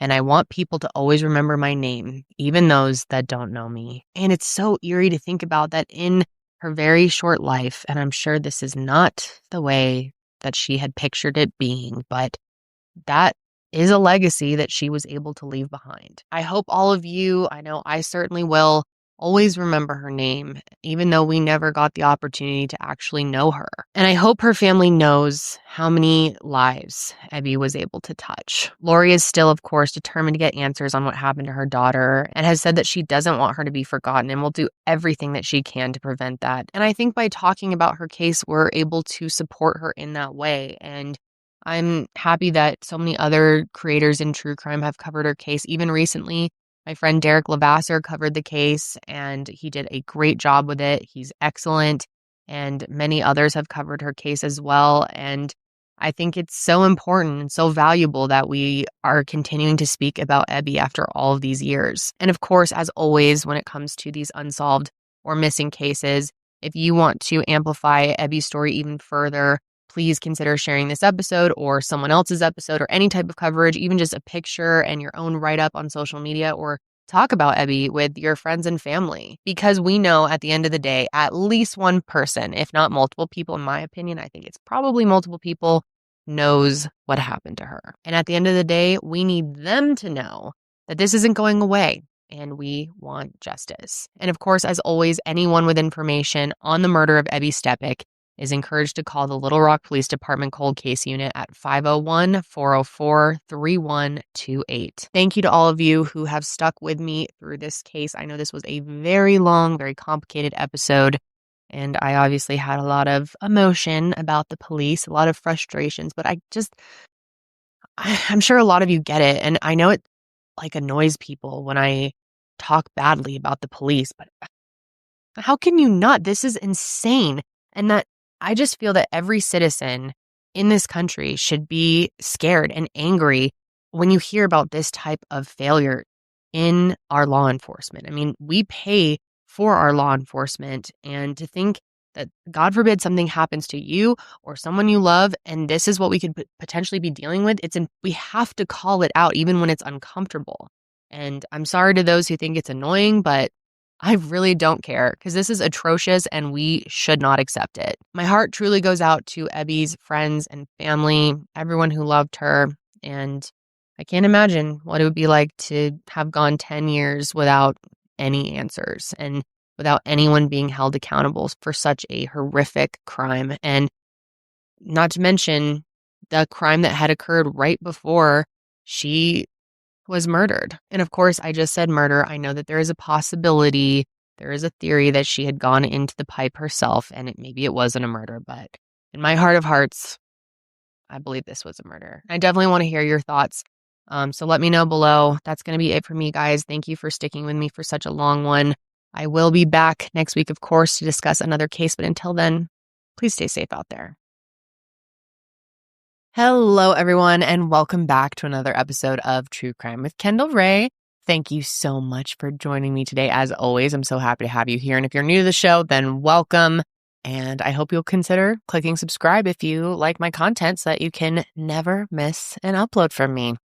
Well, guys, today we are going to be covering another survivor story. And I'm so happy that I got such great feedback on the last survivor story we did and the one before that as well, because I love doing these stories. It's very uplifting. It kind of balances out some of the tougher episodes that I do. And I think these stories are just so inspiring. And today I'm going to be telling you about the amazing Hannah Petty and the fact that she managed to survive, man.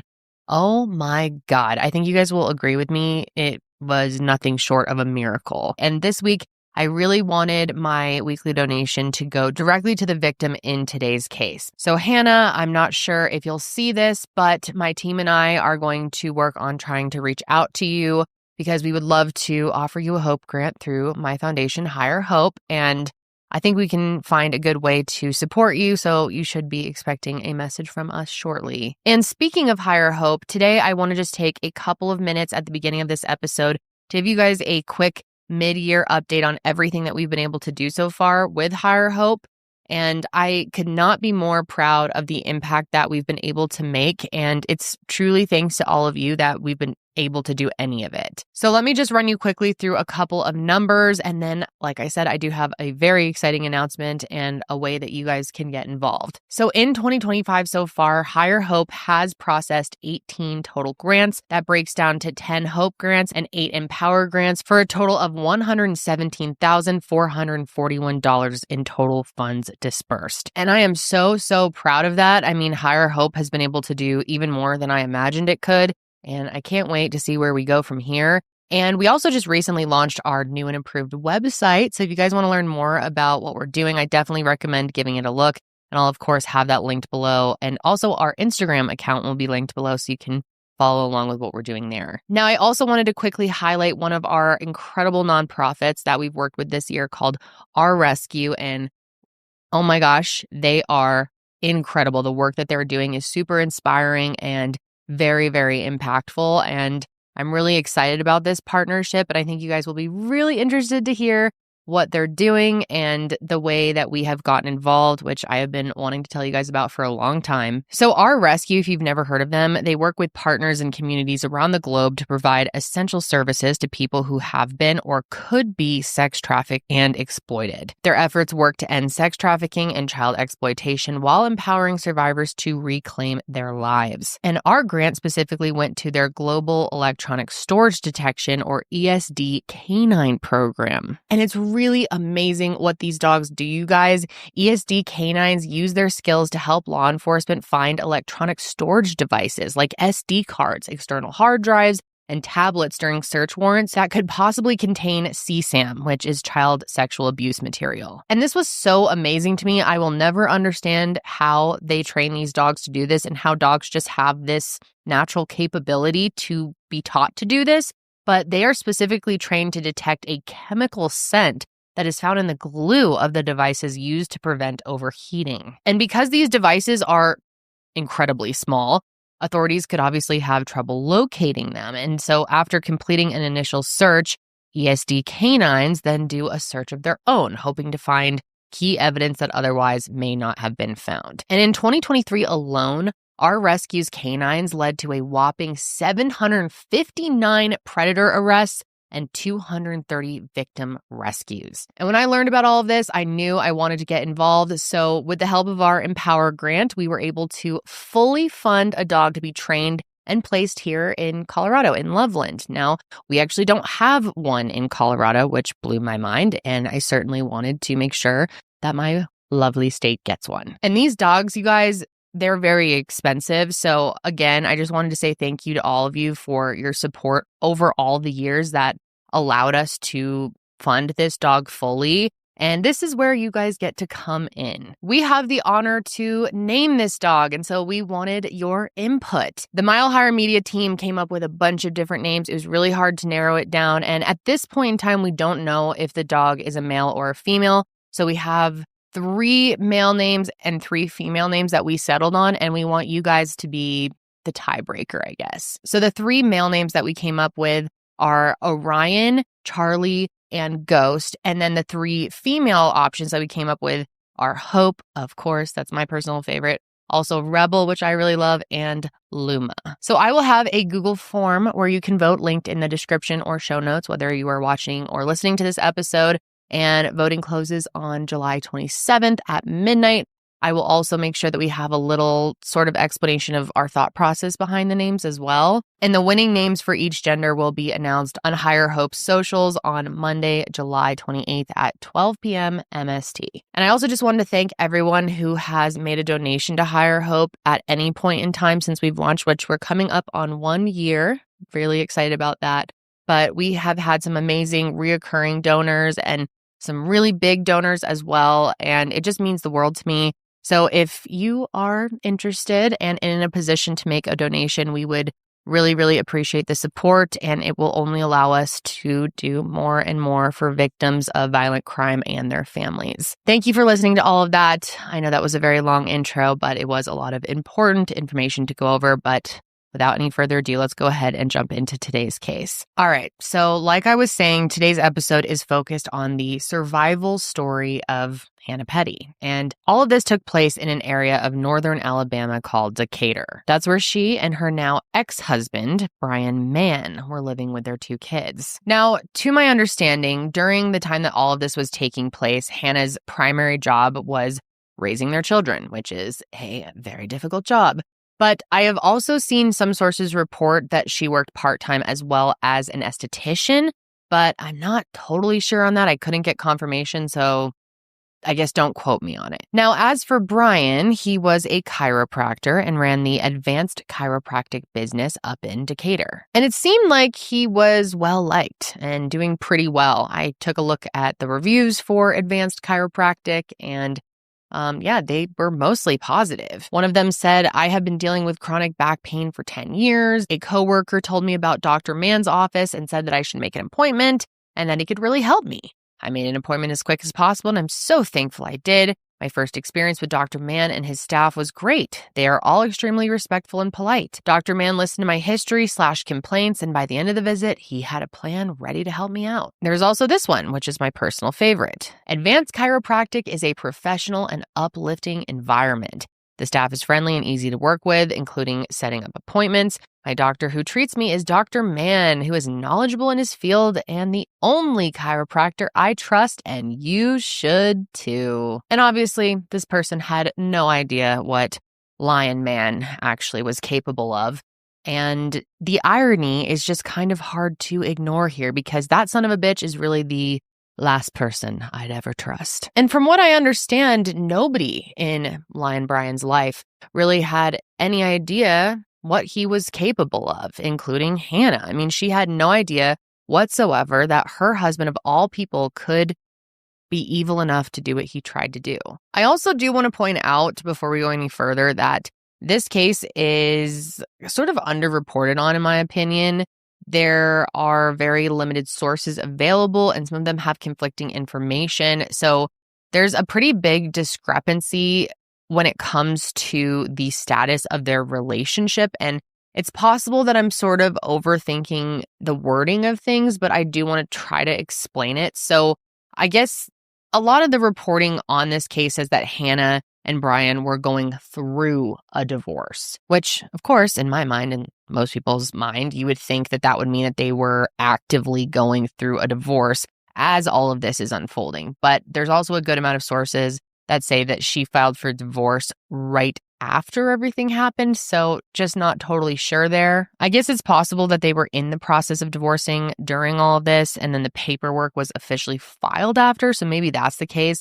But the wording is just unspecific enough that I'm not going to, be super confident in saying that this is exactly what was going on in their relationship. So just be aware of that as I'm explaining. I will say, though, that based on what this asshole did, he, pretty clearly wanted to get out of this relationship. But rather than getting a divorce like a normal person and deal with it that way, Brian tried to kill Hannah, the mother of his children. So this all started in the summer of 2021, and Hannah was young. I believe she was about 23 years old, and Brian at the time was 34. And I would be curious to know how the conversation initially started, but my understanding is that Brian told Hannah that he had this multivitamin supplement that she should take that would help boost her immune system. And it sounds like it was something he was trying to tell her that he got through his chiropractic business, which of course made it seem like he truly cared about his wife's health, as any husband should, right?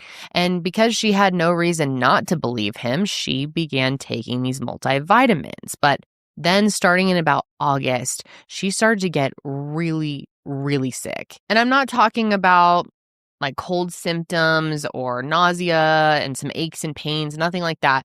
Hannah's health was declining rapidly and in a very scary way. Between September of 2021 and January of 2022, she lost 40 pounds and at one point weighed as little as 84 pounds. She also experienced excruciating pain in her back and abdomen, as well as debilitating dizziness and extreme nausea. And I read that at one point it even got so bad that she had to roll around in her home in, just like an office rolly chair to get around, like sort of a makeshift wheelchair. And I'm sure this won't come as a surprise to any of you, but Lion Brian was super against the idea of her going to see a doctor because, of course, he's a chiropractor. He knows how to handle this situation. And I'm not sure how he convinced her not to, but if I were to guess, he probably convinced her that she just didn't need the help or that he could help her or that this would pass or something.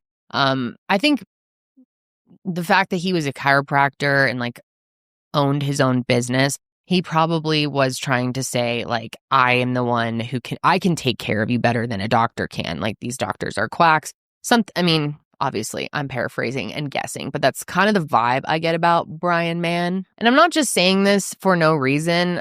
Part of the reason I believe that is because Hannah has come out and said that while she was sick, that was the nicest, like the most caring Brian had ever been to her in their relationship. Throughout their entire marriage, which, mind you, started in 2018, those 5 or so months where she was sick was apparently the peak of his kindness. Now, like I said, we don't have a ton of insight into what their relationship looked like, but apparently he kept her pretty isolated. One article reads, quote, "Looking back, I was isolated." On the stand, she said that Mann did not want her to work and deleted her social media accounts after they were married in 2018. And based on that alone, I think we can all agree that at the very least, there was some type of manipulation going on in their relationship. And, we've talked about it in plenty of other episodes before, but isolating someone from their friends and family is a form of abuse, and also forcing them to delete their social media can be a major control tactic and way to isolate someone. And the fact that Hannah was getting sicker and sicker and Brian didn't want her to get help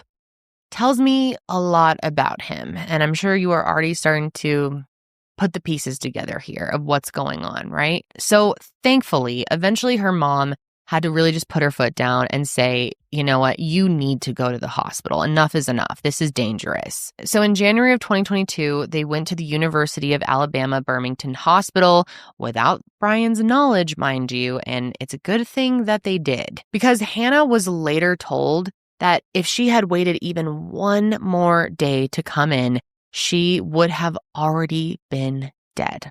That's how bad things had gotten at this point. Now, I learned that at first, doctors thought there was a possibility that she could have even had stomach cancer. But within a week, they managed to give her the diagnosis that forever changed her life. Hannah was suffering from extreme lead poisoning, and they even ended up having to put her in a medically induced coma. And from start to finish, she spent about 2 months in the UAB hospital, and they literally described her x-rays as looking like there was a glitter substance inside of her. And if you're watching this episode, look at that. I mean, I totally see what they're talking about. It does look like glitter. It reminds me of like AI Instagram glitter posts that I've seen. Except there is nothing pretty about these x-rays, you guys. Those little specks are lead, which had accumulated over time. And what's so scary about lead poisoning too, and I didn't actually know this, but you don't feel the effects of lead poisoning right away. It really does have to build up in your body, and it takes time in order for you to start really experiencing the symptoms. And so obviously it makes it that much more dangerous, because by the time that you know you've been poisoned, you're likely already really, really sick, or it's too late. And some of the symptoms include high blood pressure, joint and muscle pain, difficulties with memory or concentration, headaches, abdominal pain, mood disorders, irritability, loss of appetite, weight loss, and sluggishness and fatigue. Lead poisoning also impacts your brain and nervous system, kidneys, blood, heart, reproductive system, digestive system, as well as your bones and teeth. Although I'm sure it's not really surprising to any of you out there that lead poisoning can be so catastrophic. I mean, I think we all know at this point that lead is something we clearly need to stay away from. And I'm sure it's also a pretty well-known fact that they used to put lead in paint, actually. And it was for many reasons, but one of which was the fact that it made paint more durable. And then people realized how dangerous it was. So in the late 70s, the US government ended up banning it. However, some older homes do still have it. So the effects of lead poisoning were and are still persistent to this day. And in Hannah's case, it was very clear that she had consumed a lot of it, and doctors were confused. One of her doctors even said that her blood lead level was in the 80s, which, for reference, a blood lead level of 10 micrograms per deciliter is typically considered a level of concern. So the fact that hers was in the 80s was just mind-blowing. And sources say that she was also admitted to the hospital with acute respiratory failure, which undoubtedly had to have been related. So the big question here became, how did she consume so much lead, and why didn't she seek help sooner? And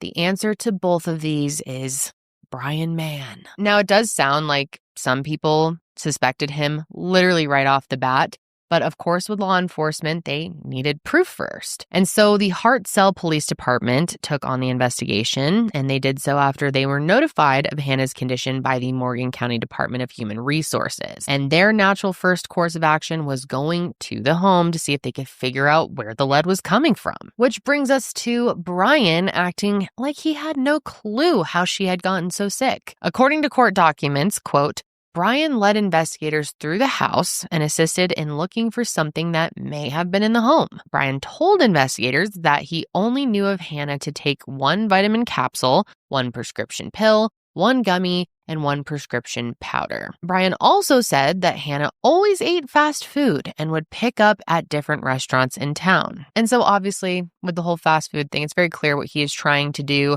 trying to shift blame for that high of a blood lead level to fast food companies around where they lived. I mean, come on, dude. You really tried to do that? Okay. But of course, these officers were like, what the hell are you talking about? And they're thinking, okay, this has to have come from the home, right? And of course, they were very concerned about that because there were 2 young kids living in the home. So they did a search of the house and they don't end up finding anything. Then just a few days later, they searched the home again, and this time with the Alabama Department of Public Health. And it's reported that some samples were taken from the house. However, all of those results came back negative. And even if it didn't appear like it was coming from inside the home, they still wanted to know, of course, if Brian or the kids had somehow also been infected. So of course, they advised him to go ahead and get tested and get his kids tested as well. And at some point, he ends up telling the police that his kids tested negative, but he was still looking for a place to get tested himself, which,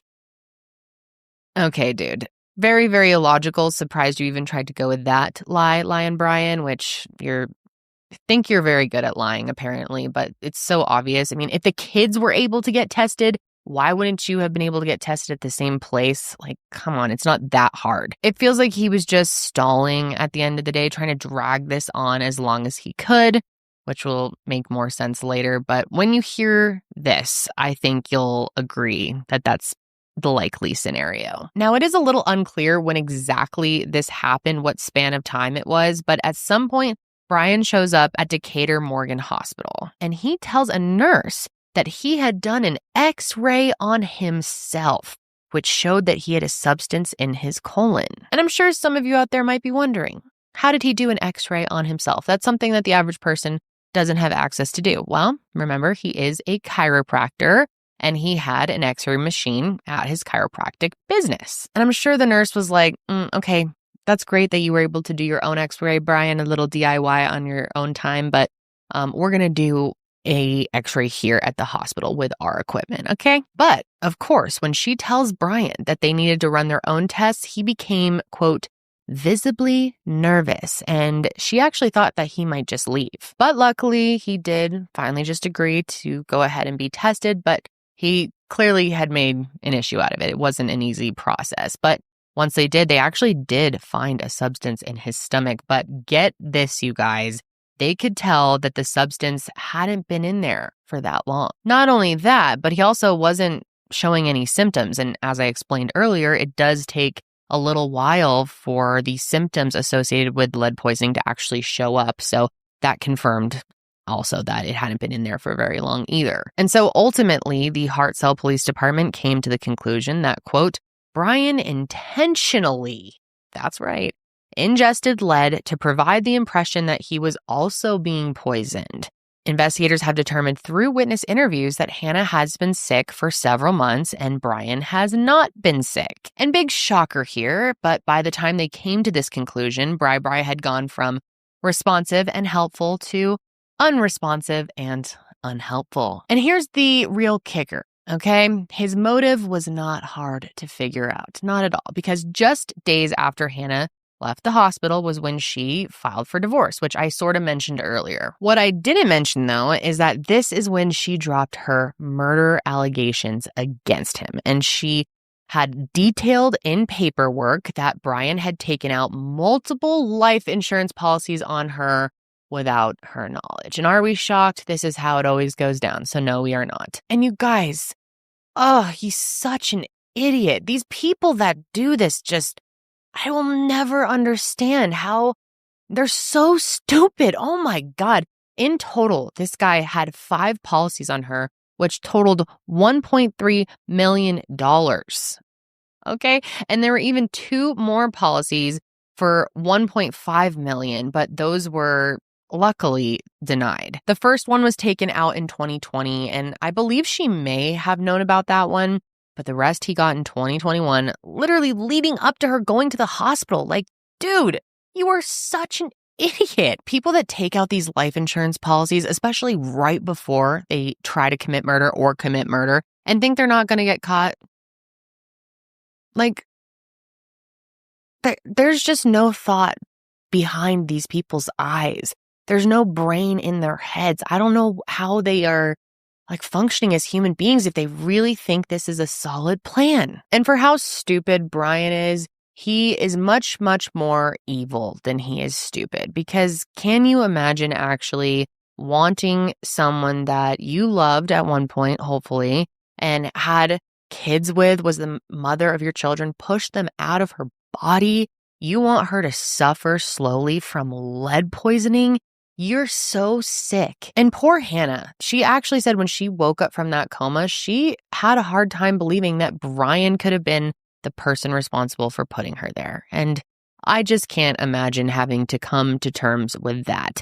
I mean, to wake up for a coma and learn that your husband of all people might be the reason why, especially since she had just talked about how in the time leading up to this, when she was sick, he was the nicest he had been to her. He was the most caring and loving and, supportive that he had ever been in their whole marriage. And to learn that that was all a facade and he was secretly trying to kill her in one of the most painful, evil ways possible, I don't know how you ever get over that. So her family also kept him away from her and the kids after all of this, rightfully so, which was reportedly tough for her to deal with. And I can see why. But the reality is, the only change in her routine during that time was the addition of those multivitamins, which were given to her by him. And like a little sicko, he would lay them out on her bedside table every night, along with a glass of water, and remind her to take them. At the end of the day, it just really couldn't have been anyone else. And there was nothing in the house to suggest that the lead had, gotten into her system by accident, especially at those levels. I mean, come on. And here's something else that's super messed up. Apparently, in the doctor's visits leading up to her actual hospitalization, Brian was more concerned with health insurance covering her expenses than her actual health. And this, oh my God, blew my mind. I was telling Josh about it this morning, my husband, and he was just like, wow, this is scary stuff. So he would make her wear ankle weights while she was being weighed at the doctor's office to cover up the fact that she had lost so much weight, which I guess in hindsight also kind of makes sense when you think about the fact that he's taking out these life insurance policies, right? He needed her to appear to be healthy in order to get the coverage that he did. And I'm sure he was telling her at the time, he had to come up with some reason to convince her to wear the weights, right? So I'm sure he was, and this is just my speculation and guess, but I'm sure he was saying something like, we need insurance coverage and they'll only cover if you're healthy, so we've got to do this, like some kind of manipulative bullshit like that. And I'm sure this will come as a huge shock to you, but Brian was actively denying his involvement. And in April of 2022, he claimed there was no probable cause for the investigation. He even said that this was just his wife's way of extorting him for money. Nice dude. But Brian is the only criminal here. And if they didn't already have enough evidence to absolutely nail his ass, a call from someone that Brian knew just sent this case right over the edge. In the summer of 2022, the Hartselle police got a call from a guy who said that he had worked on a construction project at Brian's chiropractic office. And this project, you guys, it involved installing lead into the walls of his x-ray rooms. Now, some of you probably already know this, but if you don't, x-ray rooms need lead in the walls because it's effective at reducing or blocking radiation exposure. So basically, this guy tells police that he installed the lining, and when he was done, Brian told him that he would take care of the leftover lead. And I'm sure at the time the guy was thinking, why would you want to take care of the leftover lead?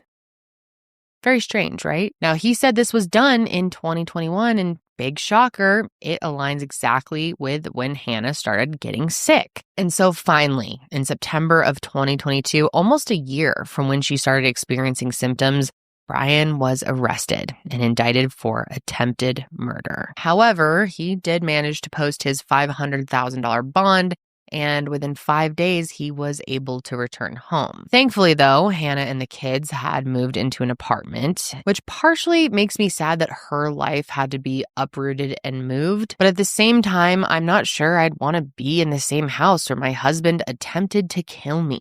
Oh, and by this point, she had decided to put a pause on the divorce proceedings so that the investigation could take full priority, which I think was smart. Now, as far as Brian's bond conditions went, they were relatively strict at first. He had to turn over his passport, wear an ankle monitor, and also hand in any of his weapons. Pretty standard stuff. But of course, this dummy claims that he couldn't find his passport and therefore he just couldn't turn it in. And that ended up getting him rearrested within about a week, which is pretty awesome. And I guess it became a bit of an ordeal, but his lawyers basically tried to assure the judge that he wasn't a flight risk. And I guess his dad even had to file a report with the State Department demanding that Brian's passport be declared as missing. And apparently the judge was super on the fence about letting him out. And one of the issues that was brought up, though, was the fact that if Brian remained in jail, he wouldn't be able to keep up with his alimony payments, which he was already $8,000 behind. So the judge did just end up agreeing to release him again. But he was super clear that he had had enough of Brian's shit. And if he had so much as a speeding ticket while he was out, he would be immediately put back behind bars. And he also set out new rules that he had to follow, which were much stricter this time. This time, Brian was not allowed to leave his house between the hours of 6 p.m. and 8 a.m., and he had to return to jail every weekend between 4 p.m. Friday and 8 a.m. Monday, and he also had to wear an ankle monitor. He also obviously wasn't allowed contact with Hannah, and he was subject to drug and alcohol testing, so he had to remain sober. What's crazy and confusing to me, though, is who in their right mind is going to let this man be their chiropractor, continue going to his practice, knowing that he was out on parole for attempted murder? I mean, I guess he's probably just hoping some of his clients wouldn't know, or like new people would come in and they wouldn't know. I don't know what he was thinking. So yeah, I don't really understand how he was planning to make money, but I guess him being out was better than being in, at least in the judge's eyes. And of course, we do want Hannah to get her alimony payments. Now, I'm sure you guys are wondering about Hannah and how she is doing after all of this. And I was grateful to learn that she was able to regain her strength as she navigated what her life now looked like. So in a Facebook post from January of 2023, she wrote, "A year ago today, I was admitted into UAB hospital. I had been very sick for nearly 6 months before I had my mom drive me to UAB. The doctors told me if I would have waited even a day later to come, I would have already been dead. About a week later, prayers were answered and the doctors were finally able to diagnose me. Looking back a year ago, I never thought I'd be where I am today. I was so sick for so long, but God saw fit to spare my life, and I could never thank him enough. Being a single mom and sole provider for 2 babies is hard, but to be able to say I'm doing it feels amazing. I just want to thank everyone for all the prayers and support this year. I can't wait to see what the future holds for my little family. These pics aren't flattering, but they're real and raw.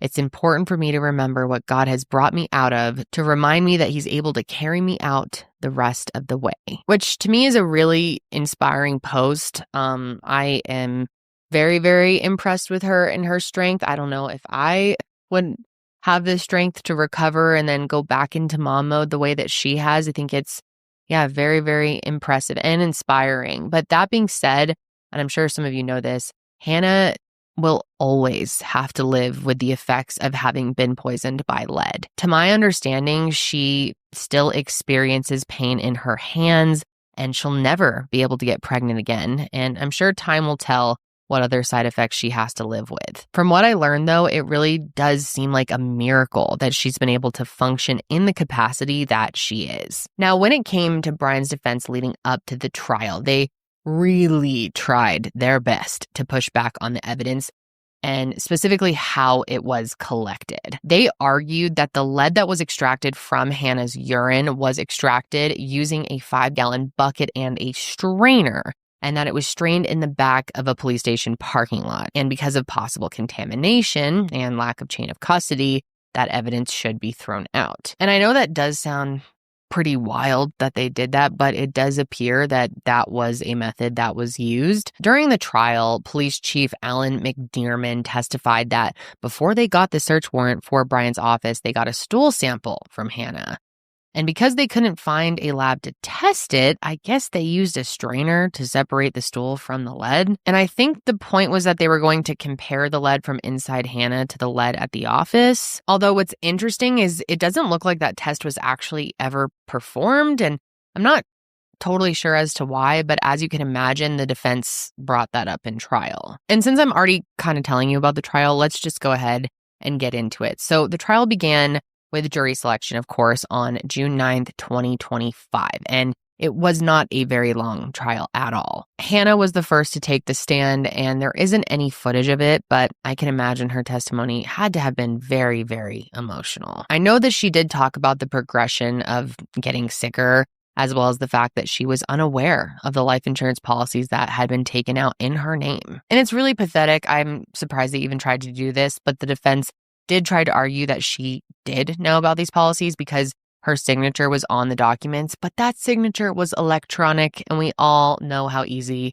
it is to forge that. Clearly, they had been forged by Lion Brian. And then she also talked about how Brian discouraged her from seeking medical help and when she started getting sick, and how he had been trying to keep her family from her as her condition got worse. She also said that there were points where he was begging her to stop investigating him. But obviously, it's a good thing that she didn't. And another key piece of testimony actually came from their insurance agent. He talked about the policies that Brian had taken out and how he believed that it was strange that she had more policies than he did. I'm sure a lot of you know this, but typically the breadwinner, or I guess the person who makes more in the relationship, is the one with the higher policy. And that way, in the event that they pass, the other person who makes less income or no income would be left with more support. So right off the bat, to them, seeing that Hannah had significantly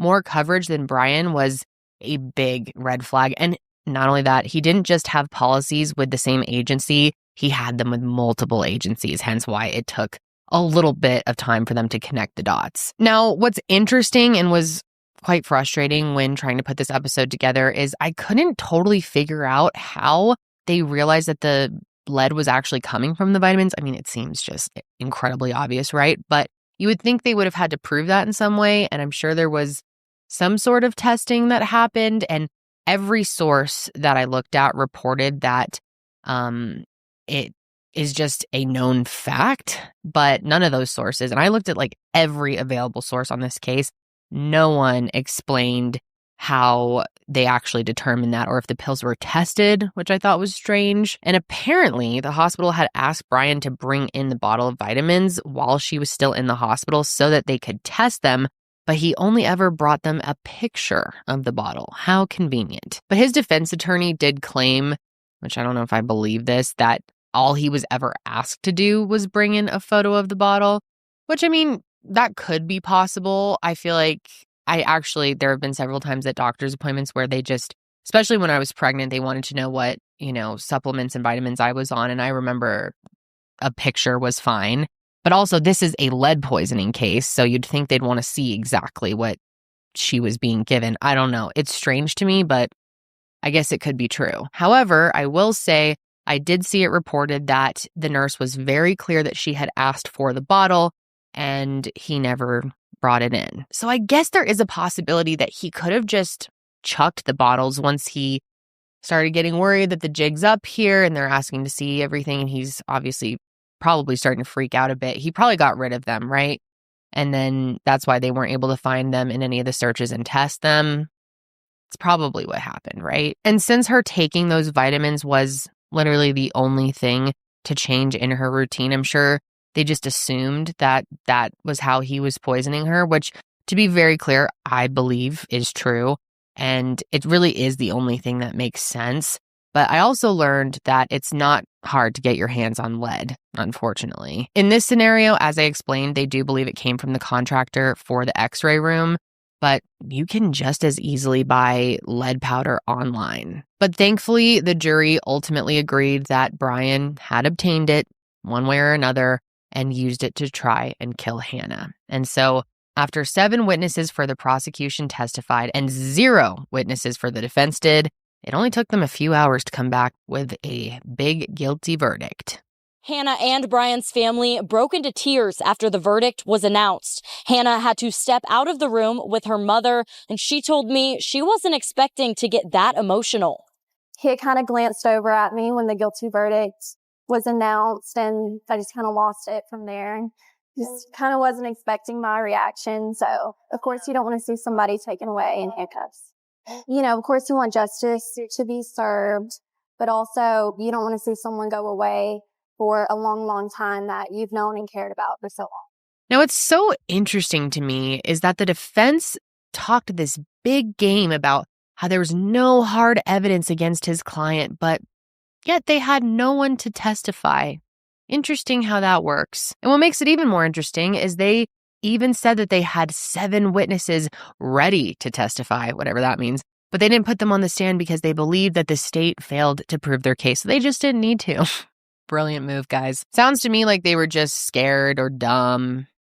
Probably both. But right now, I am happy to say, and again, we're going to have to see how this shakes out, but Brian is facing a sentencing of up to life in prison. But that hearing actually isn't until August 27th, 2025. So coming up here shortly. And at this time, he wasn't given bond. So he is sitting his ass in the Morgan County Jail until that hearing takes place. Now, as for the divorce, I'm not super clear on the status of things there, but I'd imagine that they're hopefully through all of that by now. Now, this is totally just my opinion, but even from jail, I personally don't believe he deserves to have any contact with his children.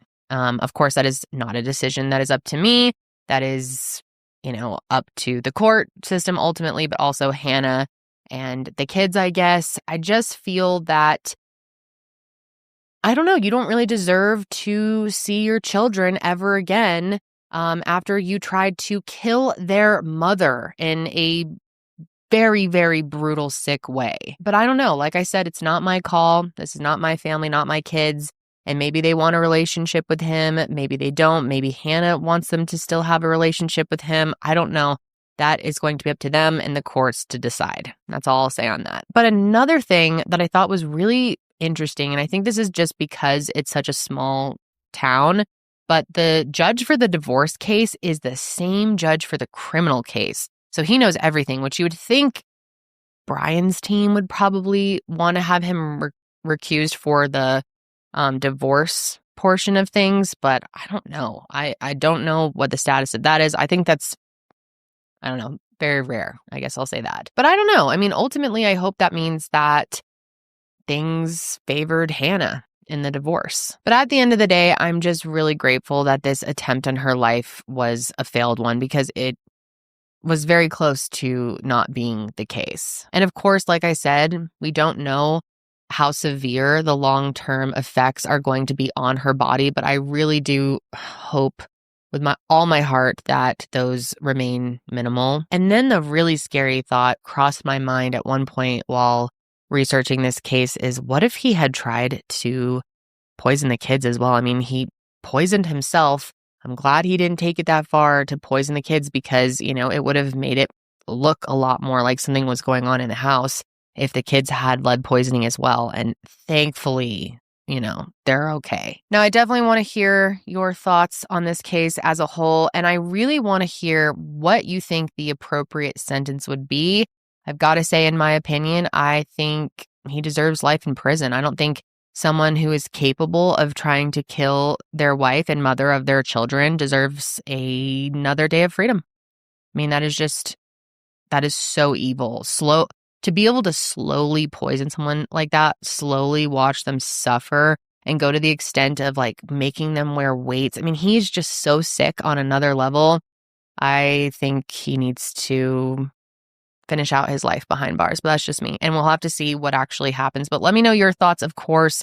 And man, my heart truly goes out to Hannah if she sees this. Again, we would love to get you a hope grant. So please, once we get in contact with you, please reach out to us and we can have some conversations and see how we can help you. But that is going to be it for me today, you guys. Again, let me know what you think of this case, because it is absolutely wild. But I will see you next week. And until then, stay safe out there. Hello, everyone, and welcome back to another episode of True Crime with Kendall Ray. Thank you so much, as always, for joining me today. I hope you guys are all having a great day. And for those of you who are new to the show, welcome. I'm so happy to have you here, and I hope you consider clicking subscribe so we can stay in touch. You can get notified every time I upload, if YouTube works. But anyway, today I am back with another family involved episode. And as you guys know, I love doing these types of episodes. It means a lot to me to be able to hear from families directly, understand cases more in depth. And I'm just so grateful to be able to do it. And, these types of episodes do take a lot longer on the back end, and we start working on them quite a bit in advance. And it takes also a lot of trust to make these episodes happen. I don't, take it lightly that a family would trust me with their story. And I'm Very, very grateful today that I have Hope McGlone joining me to tell all of you her sister's story. It's been such a treat for me to be able to connect with Hope McGlone. She is an amazing person and has done so much for her sister. She was only 16 at the time of Brittany's murder. And yeah, today we're going to be talking about the murder of Brittany McGlone. This case, you guys, should have been solved years ago. There have been a lot of failures in this case. Many, many reasons for this family to just be beyond frustrated at this point, including the fact that someone was arrested and then released. That's right. And I'll get more into that later on. But yeah, it's just truly heartbreaking how this whole thing is played out and how Brittany's family at the end of the day has just been left with no justice. And right off the bat, I do want to ask everyone to take a moment to go and follow their Facebook page. I'll have it linked below. I know this means a lot to the families that we work with. This is something that I always really want to encourage people to do. If you're on Facebook or social media, to take the moment to go and, show them that support just so they feel that there's more people behind them, that they're not in this fight alone, because it can get lonely and just at times you can feel hopeless is what I continually hear from families that we work with is, it just gets draining, and having support from other people, even if it's just a follow or a positive comment, or even just commenting here if you're not on Facebook or social media or whatever, it means a lot to them. And with that, let's go ahead and get into Brittany's case. So Brittany Danielle McGlone was born on November 9th, 1987 in New Mexico to her parents Patricia and Ron, and she also had one older brother named Ryan. However, she ended up moving and was raised in Winsboro, Texas, where she lived with her mom after her parents got divorced. Now, they actually split up when she was still pretty young, and both of them went on to remarry and have more kids, which meant Brittany ended up with several siblings on both sides of her family. And according to her mom, Brittany was really always the child that she didn't have to worry about. And Patricia said that Brittany was everything that she could have dreamed of, and that her daughter was born an old soul. She always seemed to make the right decisions and wasn't the type to get into trouble. And I also learned that she was pretty reserved. In a room full of people, she may not have been the loudest, but I can tell you that she likely would have been the kindest. And it was really special getting to learn more about her when I spoke to Hope on the phone, because Hope explained to me that Brittany was really one of those people who simply loved life. She loved being outdoors, she was super lighthearted about everything, and was just the kind of person who was accepting and stood up for the people that she loved. So let's go ahead and listen to Hope herself, who knows best, explain more about the type of person that Brittany was. My name is Hope. Brittany was my sister. She was a very loving, kind of reserved person, but really cared about her family and her siblings. She never seemed to have a bad day.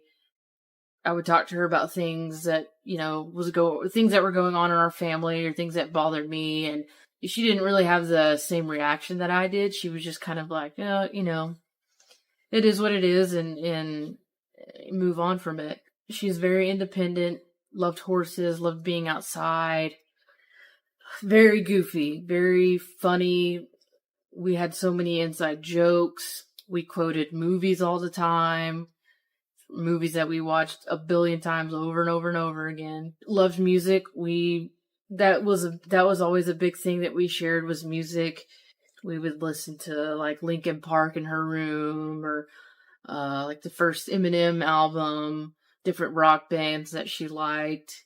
She just liked hanging out with her siblings. I think that was an important thing for her, and something that brought her joy. Now, as for Brittany's life leading up to what happened, we need to jump to 2006. This was the year that she graduated with honors from Winsboro High School, and despite plans to attend nursing school, she decided she wanted to take a year off. So her plan was to continue living at home with her mom, get a job or two, and then in the fall of 2007, she was going to start back up with school again. And in the fall of 2006, that plan was well underway. First, Brittany was working during the day at a discount retail store called Alco. And then in February January of 2007, she also started working night shifts at the Lowe's distribution center in Mount Vernon. And it was actually through her manager at Alco that Brittany ended up meeting a boy named Jeff Stogner. Now, Jeff was the manager's son, and he ended up becoming her first boyfriend in November of that year, just after she turned 19. And just being totally real here, Brittany's family was never a fan of his. And the more I talked to them about it, the more I understand why. And her mother, Patricia, straight up just did not like him right from the beginning. She said he acted dirty and like a criminal and genuinely just couldn't see what her daughter saw in him. And on the other hand, Brittany was someone who had so much zest and passion for life and really did have the real drive to succeed, even though she was, taking a little bit of time to start back up with school. But she really wanted to do something with her life. And Jeff didn't seem to be that way at all. And as sad as they were to, see her upset, they were quite relieved when they broke up after only 6 months of dating. However, fortunately for them, that didn't last long because after a few short weeks of being broken up, they ended up getting back together. Now, we don't know much about this time in between them getting back together and her death, but I do know that Brittany more or less kept up with her regular routine, which was working her 2 jobs, spending time with family, and also, of course, spending time with Jeff. And it sounds like Brittany was really a very, routine-oriented person, which very relatable. I'm like that too. And so any changes to her routine were pretty noticeable. And on May 3rd of 2007, her routine did change. And that evening, she had a night shift at the Lowe's distribution center. And normally, she would have worked that shift, come home to shower and nap, and then she would go over to Jeff's house in the afternoon. However, on that day, she told her mom before she went to work that instead of coming home, that day she was just going to go right to Jeff's. And she explained that he had asked her to come right over after work, which actually wasn't something he had done before. And of course, Patricia wasn't thrilled about the idea of this, especially because she really doesn't like Jeff at all. But she knows Brittany, she's going to do what she's going to do. She's an adult. She can't tell her no. So they told each other, I love you. And Brittany got in her truck and left for her shift. And yeah, the plan was for her not to come home after. She was just going to go right to Jeff's. And sadly, it's really, really hard to think about, but this was the last moment that her and her mom or any of her family members would see or hear from her again, because the following day, Brittany was gone. So that brings us to Friday, May 4th, 2007. And to everyone's knowledge, nothing was wrong. And that was until about 2:30 p.m. when Patricia got a call from Jeff. And immediately when she starts talking to Jeff, the hairs on the back of her neck just stood up because he wanted to know if she had heard from Brittany. And she, of course, was under the impression that Brittany was with him. According to Jeff, though, she wasn't answering her phone, which was odd because Brittany always answered her phone. So immediately, Patricia hangs up with him and tried calling Brittany herself, but her phone went straight to voicemail. Then she went ahead and called Jeff back, and his response to her was that Brittany was actually there. And he said that she's here sleeping. She's sleeping hard, was his quote, which, of course, you would think means that he was with her and that she was okay. But Patricia's motherly instincts were kicking in like crazy, and her intuition told her that Brittany wasn't okay. So at 3:45 p.m., a deputy with the Wood County Sheriff's Office responded to a 911 call alerting to the fact that a body had been found. And the call came from Jeff's mom, who, if you remember, was Brittany's manager, the manager at Alco. And she said that her son had found his girlfriend dead in his bed. And you guys, the scene, oh my God. The scene that first responders walked into was nothing short of horrific. There is a People Magazine Investigates episode on this case, which I will touch on a little bit more later. And they have like a reenactment in there. And even that, even though I know it was fake, was so disturbing to look at. There in Jeff's bed was Brittany.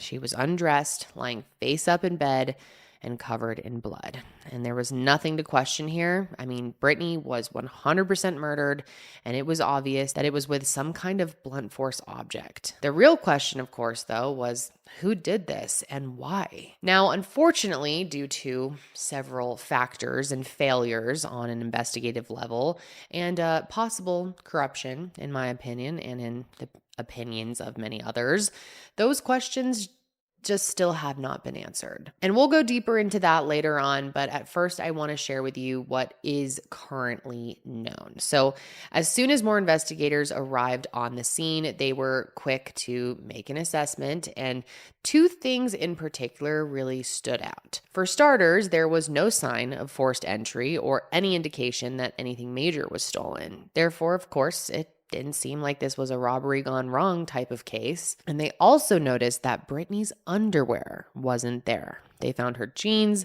her shirt, her socks, and her bra, but no underwear. It almost looked like she had come over straight from work and had taken her clothes off and then just gotten into bed naked. And although you'll hear me explain, Jeff said that she wasn't naked when he left. Now, I need to put a heavy emphasis on Jeff said, because a lot of the information that you're going to hear in this episode is coming from Jeff. That's just what we know about her case, what we have to work with. And I don't really take Jeff as a very reliable source, and most people who are involved with this case don't either. And I know you guys are good critical thinkers and understand that. So yeah, constantly keep that in your mind anytime I say Jeff said XYZ. But anyways, with her underwear being missing, there became a fear that this may have been a sexually motivated crime and that Brittany may have been the victim of a sexual assault. And in my opinion, it certainly seems that way. And so, of course, in order to figure that out and also determine her official cause of death, her body was taken to the medical examiner's office for an autopsy. And meanwhile, investigators are continuing to search the scene.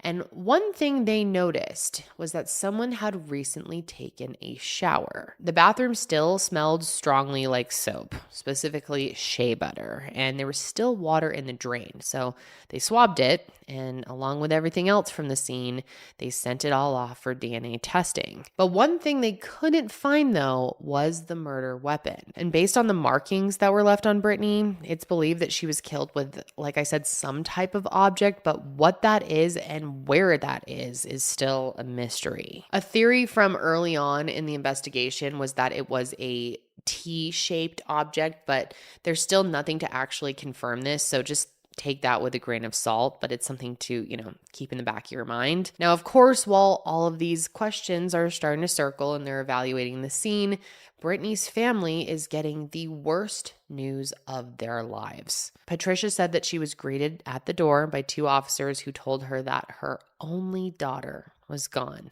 And do you want to know what her immediate reaction was? She said, "That son of a bitch killed her, didn't he?" And personally, I think that says a whole lot. And he is not our only suspect, so don't get too locked in on him. I will explain. But yeah, I think that's pretty interesting that that was what crossed her mind immediately, and that she had bad feelings about him from the very start of their relationship. And we'll get more into why she thought that beyond what we've already talked about. But first, I want you to hear from Hope about her experience finding out and what she thought would happen in those first couple of days. And of course, keep in mind that she was 16 at the time. So it was a Friday. I was a sophomore in high school, and it was close to the semester ending, so I was at my grandparents' house. But I was on the porch eating some hot Cheetos. I remember that. And my younger brother was supposed to be going to the movies with a friend. So when I was sitting outside, my mom drove up, and it was my mom, my stepdad, my brother, and his friend. And my mom kind of just walked in front of me and then was like, "Come inside." And I looked at my brother and I was like, "Are we in trouble?" I couldn't think of anything that we did, to be in trouble, but I perceived it as us being in trouble for some reason. So we went inside and they set us down, and in the beginning, my stepdad, He just told us that there had been an accident and Brittany was dead. And I didn't know. I mean, the first thing I thought was a car accident. But when he said that, I remember just kind of freezing, and then like seeing everyone looking at me and my brother.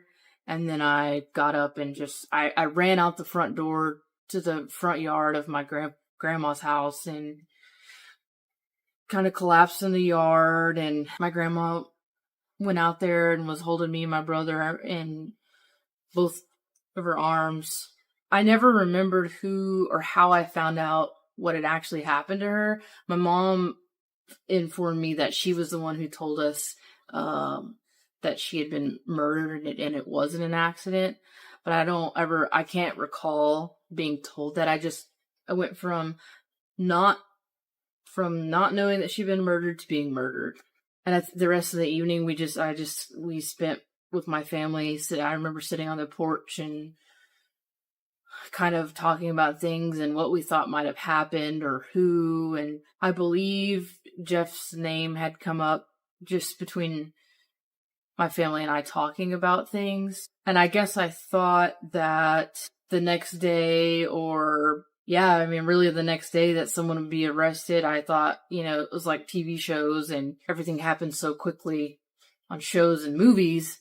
So I thought like any day now or that someone was going to be arrested, and it just turned out that was never the case until many years later, but that was didn't go the way we thought. So a big reason that everyone's attention turned to Jeff had to do with a few things, okay? For starters, he was the last known person to see her alive, and that is always a reason to look at someone, of course. But they also had their sights on him because his and Brittany's relationship had recently experienced a bit of a hiccup, okay? So when they were broken up for that short period of time, Brittany ended up being intimate with another guy. And it was just, one of those one night kind of things, but in the eyes of many, they wondered if maybe this really upset Jeff and maybe it could have been a motive. Now, to be clear, her family still to this day believes that this is a very valid motive and it's not something that can be ruled out.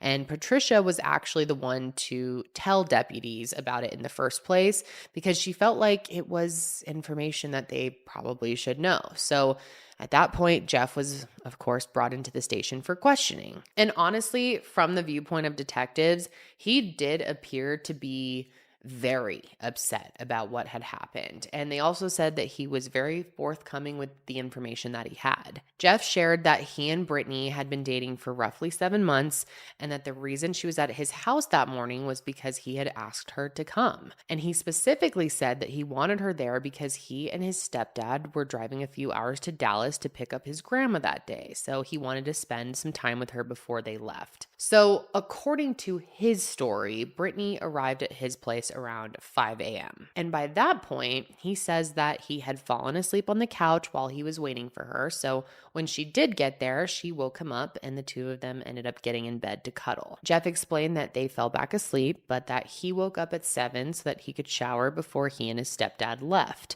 And that was right around 9 a.m. Now, in this interview, he swears that she was still in bed alive when he told her he loved her and walked out the door. And he also swears that she went to bed wearing a t-shirt and underwear. And this is where things get interesting because Jeff's story doesn't end here. Apparently, while he and his stepdad were checking the oil on the car just shortly before they left, a guy named Chad Carr showed up, and he was the boyfriend of Jeff's little sister, Velva. Now, I really want to point out here that Velva was still in high school and Chad was in his 20s. So that alone tells you a lot about this guy, right? And according to Jeff, Chad had come over that morning to pick up a check, and then he just ended up sticking around to chat for a bit. And this is important because in Jeff's story, he says that he told Chad that Brittany was asleep inside and that he and his stepdad were headed off to Dallas. Therefore, he gave Chad the knowledge that Brittany was home alone. And then fast forward to 3:30 p.m. This is when he says they returned from Dallas, which is when he went into his room and immediately saw a big puddle of blood. And in a state of shock, he says he ran over to her and was screaming at her to wake up. And if you believe Jeff, again, this is Jeff's story, that means that the window when she was murdered was roughly between 9 a.m. and 3:30 p.m. Again, that's if you believe that she was alive when he left. Now, investigators kept pressing him, of course, and they even asked him about that one-night stand that she had to see if that was any kind of trigger for him, if he was angry at her for that. But he said he didn't care. He told them that they had talked it through, and since they were broken up when it happened, it was, just the way it is. He did mention that someone else had stopped by, a guy named Cody. And I guess he had texted him that morning asking if he could drop off some weed and said that he left money for him underneath this garden gnome at the front door. But apparently when he got home, he lifted up the gnome to see that the money was gone, but no weed had been left behind. So now, of course, Chad and Cody are two people that investigators want to take a look at. But the issue, though, is it was going to take a couple of days before a polygraph operator could drive into town. In the meantime, though, the investigation was well underway. The clothing that Jeff was wearing had been taken from him so that they could test it along with other evidence from the scene, and the autopsy, like I said, was in progress. And in fact, the next morning, the results came in, which confirmed Brittany's cause of death as blunt force trauma to the head. And something actually stood out to them about this because it turned out that Brittany was not sexually assaulted. And the reason it stood out so much was because it meant that her murder wasn't sexually motivated, which we also know it wasn't a robbery gone wrong. So that means that whoever killed Brittany did it from a standpoint of hate and intent. And whoever that person was, they had to have known that Brittany was over there alone. So investigators tracked down everyone who was there and brought them in for questioning, starting with Chad. Now, Chad seemed a lot less willing to talk to them and even quite frankly annoyed that he was there.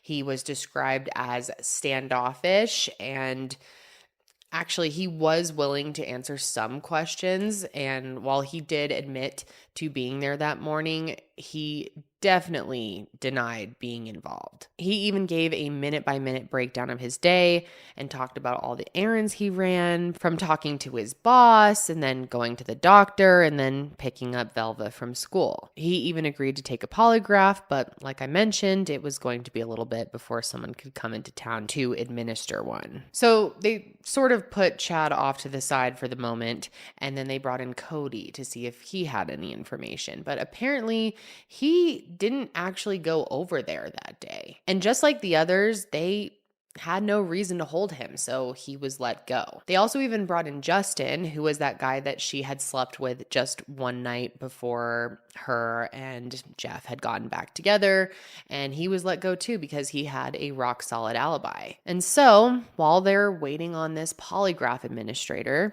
Brittany's loved ones are just left to mourn her loss with a million more questions than answers. And they're in so much pain, just desperately wanting to understand who could have done this and why. So they ended up laying Brittany to rest 4 days after she was killed. And it was a day filled with unimaginable pain, especially with the shock of it happening so suddenly, and no one could have ever have expected this. Now, they chose to bury her at Lee Cemetery right there in Winsboro, and the only part of this that brings me any peace really is knowing that she is laid in a beautiful shady spot surrounded by horses, which she loved. And I'll be honest, it was also a really pivotal day for another reason, because on top of everything that was going on, Hope says that something happened that day that made her realize that she had a secret that she had been keeping a long time, and at this point, it needed to be shared. Hope is still a child at this point, and while she's at her big sister's funeral, she said that their grandpa on their dad's side had put his arm around her and said, "Have you gone to see the body yet?" Not even something normal like, "Have you gone to see her yet?" but specifically the body, which I don't know, maybe I am over exaggerating. That is so fucking weird to me. And I know Hope feels the same. Their family feels the same. It's just the way that that was said was really, really weird and distasteful and just yuck. But that's unfortunately not even the worst part, because in that moment, Hope remembered the last conversation that she had with her sister. Take a listen.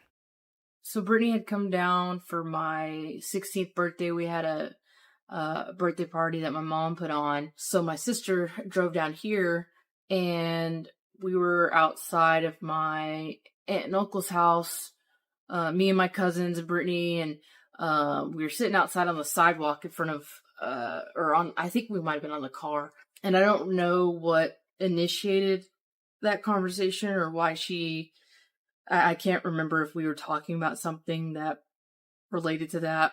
And I don't remember her exact words at this point, but she told me that our granddad, who is my dad's adopted father, so he's not our biological grandfather, but that he had been sexually abusing her, in her words, from when she was young. And at that time, she said it had recently stopped. I didn't ask any questions. I didn't ask what he was doing or anything like that. We didn't go into the details, but she asked me to not tell anyone, not say anything about it. Now, understandably, this is information that she knew she needed to share with family now at this point. So she did. And when Patricia found out, man, it was devastating beyond words, especially on top of everything that had just happened. This news was like rubbing salt in an already impossibly painful wound. And it turns out that Hope wasn't the only person that Brittany confided in. It wasn't to the same degree, but she did tell her aunt that her grandpa had been following her around town as well as at her job at Alco. She didn't mention the abuse, but in hindsight, this information paired with what Hope knew, and it made them seriously question if he could have been involved. And what made them consider this even more was the fact that he lived across the street from the Stogner house. And so Patricia did what any good mother would do once you find something like this out, and she immediately reported this information to law enforcement. However, detectives say that he was at work from 7 a.m. to 4:30 p.m., which just puts him away from the house during the window of time when her murder occurred. That being said, even though he wasn't responsible for death, he is a total creep. And he's a criminal, he's a guilty man, but he passed away in 2009 before any charges could be brought against him, which is very unfortunate. So by this point in time, a lot has happened, right? And they're only 1 week out from Brittany's murder. And finally, at this point, the polygraph administrator had arrived. And everyone was really excited about this, hoping that they would get a little bit closer to the truth, if not expose the truth completely. So starting off with Jeff, the detectives did say that he passed with no problems or signs of deception. And the same goes for Cody. He passed as well. However, Chad, on the other hand, straight up failed it, specifically when he was asked if he had anything to do with her cause of death and if he was responsible for the injuries that she sustained. And when he was told that he failed, this loser was adamant that he couldn't have done it since he had already accounted for his entire day. And of course, polygraph tests are not the end all be all. They certainly don't prove guilt or innocence, and they are not even admissible in court. I mean, anyone who is into true crime or in this industry for work knows this. Okay, so this doesn't prove anything, but hey, it's definitely something to take serious note of, right? And honestly, Chad's whole demeanor just seemed off. So they decided it was best to continue looking into him, of course, and just listen to what they found. It turns out that he had already gone to prison before for assaulting a woman in a similar fashion to how Brittany was murdered. The victim of that assault thankfully survived and pressed charges, hence how they were able to learn about it in the first place. And learning this was especially helpful because it gave detectives probable cause to get a search warrant for his house. And they did end up finding some things. And it's creepy, you guys. This included a pair of shorts and a t-shirt, both with suspected blood on them, as well as a ski mask And then they also found not one, but 2 pairs of women's underwear. Now, one of these they learned belonged to his girlfriend Velva, but the other, he couldn't explain where they were from. And they were size 5, which was Brittany's size. So, of course, they send all that off to be tested. And then in the meantime, detectives looked further into his alibi. And it turns out, big shocker, there was a gap in his story that didn't make sense. So initially, Chad had mentioned that he woke up at his mom's house, which is where he lives, and then after that, he drove Velva to school. And from there, he said he ran by his construction job, followed by that brief interaction at Jeff's house. And then he says he went to Alco around 9:20 a.m., which is confirmed by his surveillance footage. And from there, he drove to a doctor's appointment. Here's where things don't line up, though, okay? Chad told detectives that he actually arrived to the appointment 15 minutes early. But when they spoke to the receptionist, turns out he actually showed up 20 minutes late. And not only did he just show up late, but he also gave them a heads up. He called them to say that he was having car problems and wouldn't be there on time. So huge red flag. And so rather than arriving at around 9:45 like he claimed, he actually showed up closer to 10:20, which means there is about an hour of time that's completely unaccounted for. And yes, if you're wondering, there would have been enough time to drive from Alco to Jeff's house, commit the crime, and then from Jeff's house to the doctor. So of course, detectives are like, what the fuck is going on here? So they call him back into the station for another round of questioning, but shocker, he continues to deny everything. And he even outright tried to say that he didn't even remember being late to the doctor's appointment at all, which, come on, dude. It hadn't been that long at this point. And plus, if it were me, I always get major anxiety about being late anywhere, but I think everyone can agree that you'd probably remember, especially if you were that late and you had even made a call talking about how you had car problems and you were going to be late. Like that would probably stay somewhere in your brain, right? Okay, so they know for a fact that he was late to this appointment, and he's just like, I didn't know. I don't remember that. Come on, dude. But what's interesting, though, is even when they told him that they thought he was lying and that they were testing items from his house for possible DNA evidence, Chad confidently said that they wouldn't find his DNA on her or in that room. And the thing is, they didn't.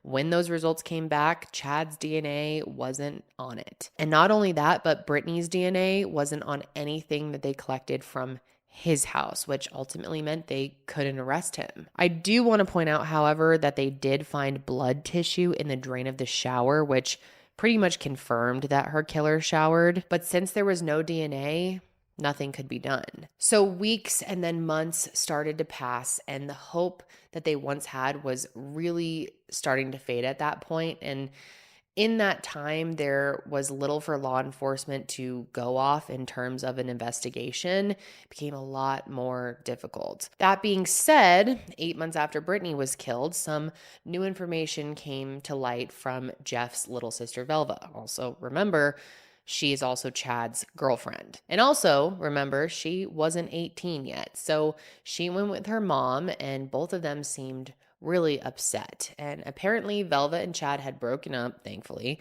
since everything had happened. And that is when she started to write things down that she remembered, including the fact that when he picked her up from school on the day of the murder, Chad was supposedly acting really nervous. And she even said that she distinctly remembered that she could smell her perfume and soap on him. And that soap was shea butter. And I hope you haven't forgotten yet, detectives first noticed that the recently used shower smelled like shea butter. So apparently Chad admitted to Velva that he had showered. But when she asked him if he had showered at her house, he didn't respond. Don't forget though, Jeff said that he also took a shower that morning. But is it possible that Chad did too? Now, in terms of timeline, detectives do believe that he would have had the time and the knowledge to know that nobody was going to be home in that hour. But when looking at Chad, the big question here is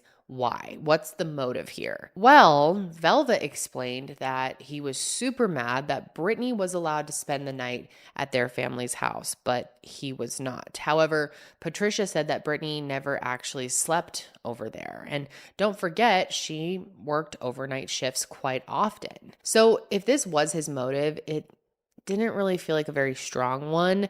And truthfully, their family just doesn't put too much weight into this. But regardless of if it was strong or weak, it was a motive for law enforcement to consider nonetheless. And so this was their theory, okay? They believe that when Jeff told Chad that Brittany was asleep inside, he returned to the house after he went to Alco and he killed her. And then after he killed her, he showered and collected the murder weapon, which he somehow disposed of. What sucks, though, is Velva's information was still not enough to go ahead and make an arrest. So now things, started taking even longer than anyone had expected. And more months and years began to pass with no answers, no justice. It's incredibly frustrating for this family. And during that time, Chad did end up going to prison, but it was unrelated to Brittany's case. In 2012, he was sentenced to 8 years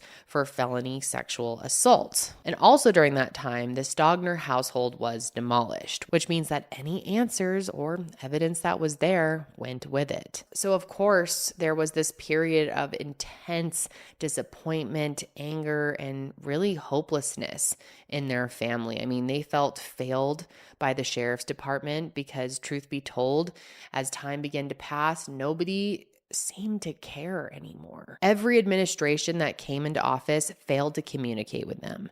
And the message that they were getting was that Brittany no longer mattered. But Brittany did and still does matter. And honestly, guys, the reason that I am here today telling you her story is ultimately because of hope. And had she not started the advocacy efforts that she did and really, started lighting a fire under Brittany's case, bringing it back into the spotlight as much as she could, it's likely that I never would have even heard of Brittany's case. And I'll let Hope share, but to summarize it, she saw the lack of movement in her sister's case and decided that it was time to take matters into her own hands, which I am really so proud of her for. I mean, after so much time has passed, it's easy to feel hopeless. It's easy to feel defeated and scared, especially to get on the internet. You never know how people are going to react, and it can be hard to get enough people behind you and to really make your voice heard. It can feel defeating, and it can bring up a lot of, as you can imagine, emotions and trauma that come with all of it. But I'm so proud of her for doing that. And one of the things that she did, along with some other family members, is created the Who Killed Brittany McGlone Facebook page. And through that page, they've been able to gain a few thousand followers to help spread awareness. I started the Facebook page after seeing another unsolved homicide that was near where I live, and it had a pretty big following, and their case had a lot of similarities to ours when it came to law enforcement and the treatment that we received from law enforcement and the terrible job they did in the beginning. So that page inspired me to create my own, because at that time I just felt like things weren't progressing. I couldn't get her case to be covered even by local media or podcasts or anything.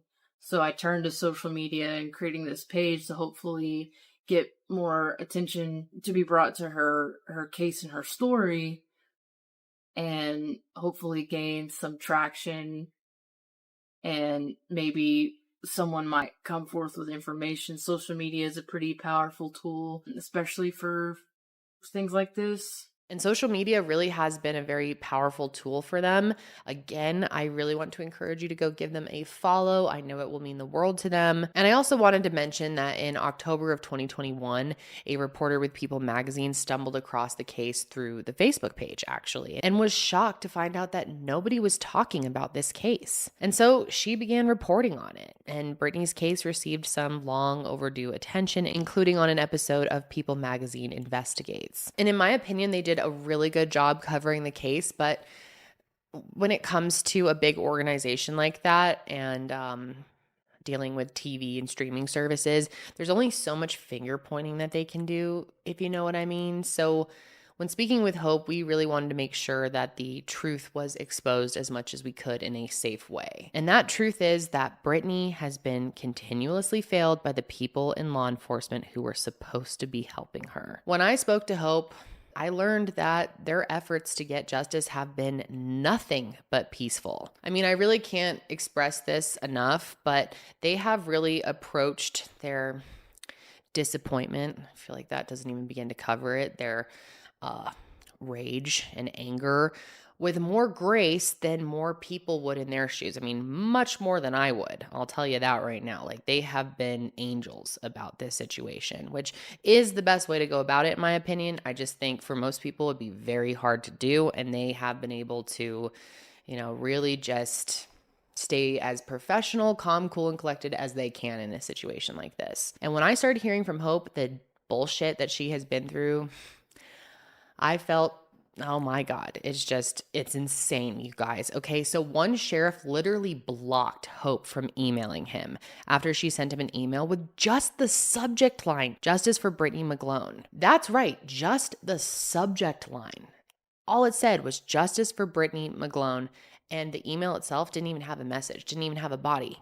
And she was blocked by the sheriff, dude. The big picture here is that law enforcement did not handle this investigation with the care it deserved at all. Doesn't seem, in my opinion, I just don't think they give a shit. And her family feels like nothing will ever happen if they don't push for it. And I could not agree with them more, and I'm proud of them for continuing to fight and push, because it can feel so defeating when you're just straight up being blocked like that. I mean, it's one thing when they're just not listening to you and like giving you bullshit responses all the time, but just to be blocked, that is disgusting to me. And there's more of that, so it gets worse. But there is one small caveat to them continuing to push, and that has to do with the current sheriff, Kelly Cole. Okay, so starting in 2021, things started to look slightly more promising because he became the new sheriff, and he actually did take an interest in Brittany's case. And it turns out he was an investigator at the time of her murder, so this case felt somewhat personal to him. Mind you, he's also been the 5th sheriff to take office since her murder, so he was seemingly the first to actually care. And thankfully, I'm happy to say that he agrees with their family that the lack of justice has gone on far too long. It's just unacceptable. So he and his team began going through everything that they had in hopes that a fresh set of eyes would help. And no surprise here, but Chad stood out to them. However, without a smoking gun, arresting him would be a risk, but that was a risk that he was willing to take. And so on August 31st, 2022, an arrest warrant for capital murder was obtained. And the probable cause they used to get that warrant included the holes in his alibi, the failed polygraph test, his knowledge of the victim's whereabouts, his prior conviction of aggravated assault, which was done in a manner similar to Brittany's death, and the fact that he had underwear in her size in his possession when it was noted that a pair of her underwear was missing. And that arrest went down the next day in Dallas, and he was held on a $1 million bond. And you might be thinking, ooh, we're getting somewhere. Are we feeling hopeful? Did something good happen after this? Well, no. Things took a turn for the worse, unfortunately. Once Chad was arrested, the district attorney's office had 90 days to present this case to a grand jury to receive an indictment. But as the days started to pass, so did their confidence that the indictment was even coming. And it wasn't until day 89 that they got their answer. And ultimately, the decision was that a grand jury wouldn't indict. It's actually called a no bill, and it means that they didn't find enough evidence to move forward. And so on November 30th, 2022, Chad was released, a free man. Oh, God, it's infuriating to think about. And to add insult to injury, you guys, the DA's office didn't even call the family to tell them. The sheriff did, which honestly is very emblematic of the way that they have handled this case. I mean, if the failures from an investigation standpoint weren't enough, the DA's office has completely shut this family out. It is disgusting. Like, let me tell you, I was pissed when I heard this bullshit. So in addition to that one sheriff who blocked her, they also blocked Hope on Facebook to keep her from commenting on their page. And I'm talking about the DA's office, which I have to reiterate here. Her actions have been nothing but peaceful. When I was talking to her on the phone, I was like trying to understand how this could happen, because I have worked with families in the past who have been blocked by DA's offices, but a lot of that, not that it was justified there either. I mean, it never is. You're a public official. What the fuck are you doing? But in those cases, it was like repeated comments and multiple people, like it got not harassing, but like sort of aggressive, which again, let me make it clear, they should not have been blocked either. But I asked Hope, how did you end up getting blocked? What did you say? And all she commented, dude, was #justice for Brittany McGlone. And they blocked her for that. I was floored when she told me this. In my opinion, the DA's office really seems to be the real problem here. And as far as Hope is concerned, Brittany's blood is on their hands, and I couldn't agree more. And I'll let her speak to this as well, but she believes that DA Angela Albers straight up nudged the jury not to indict. That's right. That's what she believes. I have to reiterate, I can't say that for myself, but she believes that for whatever reason, this was purposely mishandled. And this is one of those situations, where because Angela isn't explaining why she won't pursue this case, Hope and everyone else, myself included, is left to wonder why. And you can probably understand how after all these years, it's easy to fill those unanswered questions with speculation of corruption. And of course, if you are a true crime consumer, if you've watched, any number of episodes of this show, you know that corruption in law enforcement and DA's office and the entire justice system is definitely there. At the end of the day, there's just no valid reason why Angela would be refusing to take on this case, unless she knows something that we don't. Either that, or maybe she's just scared to lose. And honestly, either way, at the end of the day, there's a guilty person out walking free in her community. And basically, from what I understand, she's dragging her feet because she's mad at the sheriff for arresting Chad to begin with. And again, infuriating, but she wouldn't even take a meeting with their family when he was arrested. Instead, she set up a meeting with Patricia and the assistant DA, Brandon Bade. And Patricia says that Brandon was the one who made it clear that they were upset with the sheriff for arresting Chad without consulting them first. Which, let me make clear, Sheriff Kelly didn't legally have to do that.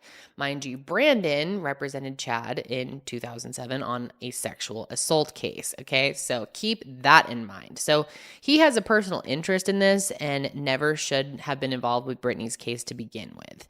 Then, somewhat more recently, they did end up meeting with Angela, and Hope told me that she hardly spoke and could not have looked less interested in hearing them out. And what makes it even sadder is Angela worked for the DA's office before she became the DA and was working there when Brittany died. So in theory, you would hope, right, that she'd have some motivation and having that connection to the case to see this through to the end, but clearly not. And also, let me share with you that the DA's office claims to fight for victims' rights, yet they don't even have a victim's advocate, okay? So how is any person supposed to feel protected and supported during one of the worst things that someone can go through when there aren't even resources available to help them? Okay, riddle me that. Makes no sense. And I think it's pretty obvious at this point, but angry doesn't even begin to describe the way they feel about how all of this has played out over the years. So we were communicating with Sheriff Cole. This was in 2022. Chad had pretty recently been released from prison after serving an 8-year sentence on an unrelated sexual assault charge. So we had a little bit of a gathering, a memorial on the 15th anniversary of her murder. in front of the sheriff's office. And when we met with him, he kind of voiced to us that something needed to be done. So we were kind of given a little bit of a heads up of what was happening. But I remember getting a text. My dad received a text from Sheriff Cole saying Chad Carr has been arrested for capital murder. And I was shocked. I thought that, I lived every day thinking like the next day would be the day. So for it to finally happen was, I don't think I can even put into words other than being shocked. So of course we posted that and word got around on social media, and I had such an influx of message or comments and all kinds of things on the Facebook page. And then he was in custody in Wood County, and we had been waiting for his case to go to a grand jury to see if it would be indicted. And here in Texas, the district attorney's office has 90 days to proceed with an indictment if someone's in custody, or they either have to be released or, have a bond reduction hearing. So we had been waiting, and grand juries had been scheduled, but every time one came up, it would be canceled. So we kept asking Kelly, like, what's happening? Like, why does this keep getting pushed off? He didn't know. No one at the district attorney's office communicated with us. So it was actually the 89th day that Chad had been in custody, and the DA finally sent his case to the grand jury, and it was about noon or so, or a little early afternoon, and I was at work and was texting with Brittany's mom and my dad, and Brittany's mom sent me a text that said they no-billed him, which means they did not return an indictment. My first reaction, I remember being at work, and I was like, you've got to be fucking kidding me. I didn't expect it. I think a little part of me kind of thought something would go wrong, but the majority didn't think that that would happen. I was honestly more shocked about that than him being arrested, and just obviously I was very angry. I didn't understand. I didn't think that this situation could get worse, and it just kept seeming like it was getting worse. And from some of the stuff we've heard from the community and other things that we had discovered in some documents, it was my belief, for whatever reason, the district attorney's office intentionally caused this no bill for Chad to not be indicted. We came across some things that were one of the he is still a current assistant district attorney at Wood County who had previously represented Chad Carr as his defense attorney. So we weren't too sure how that played into things or if that, affected anything. But after the no bill, we tried to get in contact with the district attorney's office. Well, but even before we tried to contact them, we waited to see if anyone would contact us. No one contacted us. Only the sheriff had been communicating with us, so we kept trying to contact them to figure out what happened, just to hear from them. Left messages, no one returned our calls, kept leaving messages, and just silence from them, which we didn't really understand because their role is to help us and, advocate for victims. And we couldn't understand why we were being completely shut off and why they wouldn't want to communicate with us. And I still don't understand it. I still don't understand their reasoning behind anything that they're doing with this case, whether they, don't want to take this case to a trial because it's too much for them. It's too big of a case, but they're also not willing to hand it off or let anyone else come in and help either. There's some rift between the sheriff's office and the DA's office. And we know that the sheriff is willing to work and communicate with them, and they don't seem to be willing to do that either. So I don't understand what their issue is specifically with Brittany's case. Now, of course, when it comes to who is actually guilty, who actually murdered Brittany, it's a loaded question, right? For a long time, the belief was that Chad was involved, and of course, that hasn't changed. And I'm sure by this point in the episode, a lot of you are leaning in that direction, which totally makes sense. But I did want to share that more recently, the sheriff has started to discuss the possibility that 2 people are responsible. And I think it goes without saying that Jeff is a pretty reasonable person to doubt, right? Like I said earlier, the only real proof we have that she was even alive when he left came from Jeff himself. His stepdad did claim to see her alive in bed that morning, but he passed away, so we can't even definitively say whether he's someone whose information we can trust. Plus, Jeff was the person who said that he forgave Brittany for that one-night stand. And how do we actually know that he forgave her and isn't just saying that? Also, let it be known that Jeff hasn't joined in on the efforts to get her justice at all. And you would think he would care about that, right? Well, it's been almost 20 years since her murder, and not once has this loser participated in any kind of effort to help get them answers. He can't even take a moment to post about it online, and he's made a few weird comments on social media, but nothing that would indicate that he's interested in getting her justice. And you guys know that, you know, when it comes to speculation in cases, it's really something I try to stay away from. But when I get to work with families directly and I hear their stories firsthand, I do think it's important to voice some of these things, especially now that the sheriff has started to wonder if more than one person was responsible. Because in my mind, it could totally make sense. And I think one thing's for sure, and I'm sure most of you agree with me, if not all of you, I think it's naive to believe that some random person did this, that they just happened to stumble into Jeff's bedroom and just happened to find Brittany there and she just happened to be alone and that they showered. I mean, coincidences like that are just too rare. I am usually pretty torn on who I think did it. I'll go back and forth, you know, between Chad, possibly Jeff, possibly someone that we don't even know, or some other names.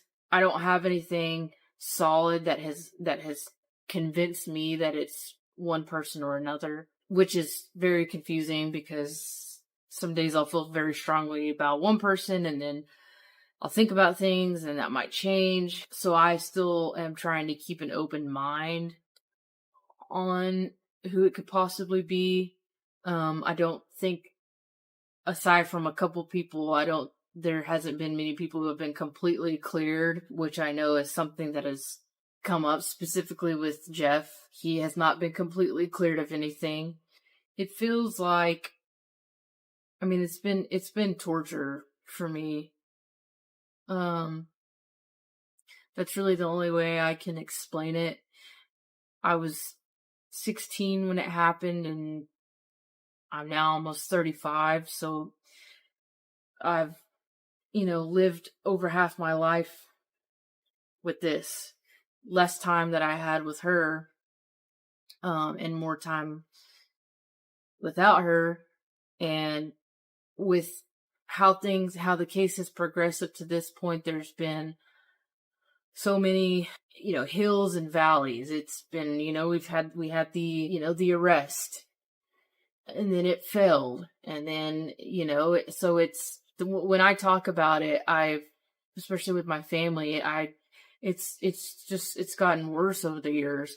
And it's a situation that you don't really think could get worse. And I try to be here and stay here because I can't live without hopefully seeing some kind of accountability, whether that's for whoever killed her, or even from law enforcement or the DA's office, and some kind of acknowledgement that we have been failed significantly and mostly by the people that you think are supposed to help you in these situations. It's completely changed how I view the world and people and how I perceive things. I'm aware of it and how it's different from people around me that I interact with that have not experienced something like this. Brittany and I were very, very close, and she was who I would consider my best friend, and I know she felt the same. And to have, that one person that in my life that I've had that, I could like truly count on, losing that has made me feel, has made my life and my world very empty. And now comes the most incredibly important part of the episode, which is where you guys come in, and you guys always come in so strong for these families. I cannot thank you enough. I'm so proud of this platform and my audience that you take the extra time to be an active true crime consumer. And I have some ways today that you can help. It's just astonishing to me to hear how the DA has failed this family and how Brittany still doesn't have justice. And at the end of the day, Hope and Patricia want to make sure that people don't forget who Brittany was. Hope has now lived more years without her sister than with her, and that is a pain that she carries with her every single day. I mean, their whole family does.